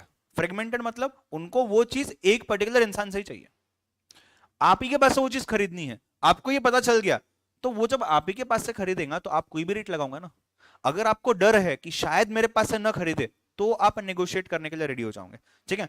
Supplier can threaten to enter the customers market. वहां क्या था, बैकवर्ड इंटीग्रेशन था, यहां फॉरवर्ड इंटीग्रेशन है। ठीक है। Lastly, companies in industry can not threaten to enter their suppliers industry and make their own inputs as a tactic for lowering the price of inputs. Just because आपको prices वगैरह कम ज्यादा करनी है उस वजह से आप मैनिपुलेट कर रहे हो। तो मैनिपुलेशन के अंदर में दो लोग थे यहाँ पे, एक बायर का पावर, एक सप्लायर का पावर, दोनों के बार्गेनिंग पावर। पहला क्या था, थ्रेट ऑफ एंट्री। दूसरा क्या था, कंपटीशन राइवलरी। पांचवा क्या है, थ्रेट ऑफ सब्सटीट्यूट्स। अगर मार्केट में कोई दूसरा इंसान आप जो बेच रहे हो वो चीज नहीं बना रहा है, उसके जैसे दूसरी चीज बना रहा है। चाय आप बेच रहे हो, किसी ने कॉफी बना दी, सब्सटीट्यूट हो गया क्या? यस। चाय आप बेच रहे हो, किसी ने कोई अलग टाइप का जूस बना दिया जिससे सेम फील आ रहा है, वो जूस खरीदेंगे लोग। तो सब्सटीट्यूट की बात हो रही है। सब्सटीट्यूट स्पेसिफिक भी हो सकता है, जेनरिक भी हो सकता है। ठीक है। अब एक काम करना, सिर्फ ये एक पार्ट है जो मैं कवर नहीं कर रहा हूं। कौन सा वाला part, structural drivers of change. Change usually क्यों आता है, कॉस्ट की वजह से, मार्केट बढ़ने की वजह से, कंपटीशन वगैरह की वजह से। इतना इंपॉर्टेंट नहीं है बट एक बार देख लो, इसमें भी कुछ चीजें मार्क करके मैं ये फाइल भी अपलोड कर देता हूं। ठीक है। ऑनलाइन वाला कोई डाउट, यहां फेस टू फेस में कोई डाउट नहीं, क्लियर है पूरा? ऑनलाइन में कोई डाउट नहीं तो अपन स्टॉप करेंगे।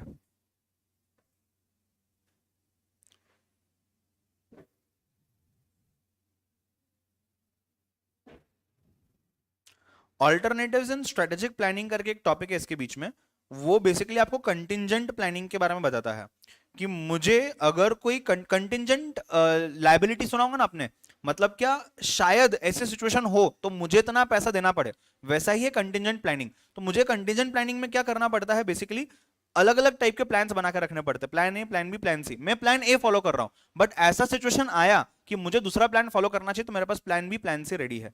उसके कुछ स्टेप्स यहाँ पे दिए हुए हैं, उसके कुछ स्टेप्स यहाँ पे दिए हुए हैं। जैसे कि पहला स्टेप है identify the beneficial and favourable events, और उसके हिसाब से आपकी प्लानिंग करो। बेनिफिशियल हो तो आप प्लान कंटिन्यू करोगे, अनफेवरेबल रहा तो क्या करना है वो देख सकते हैं।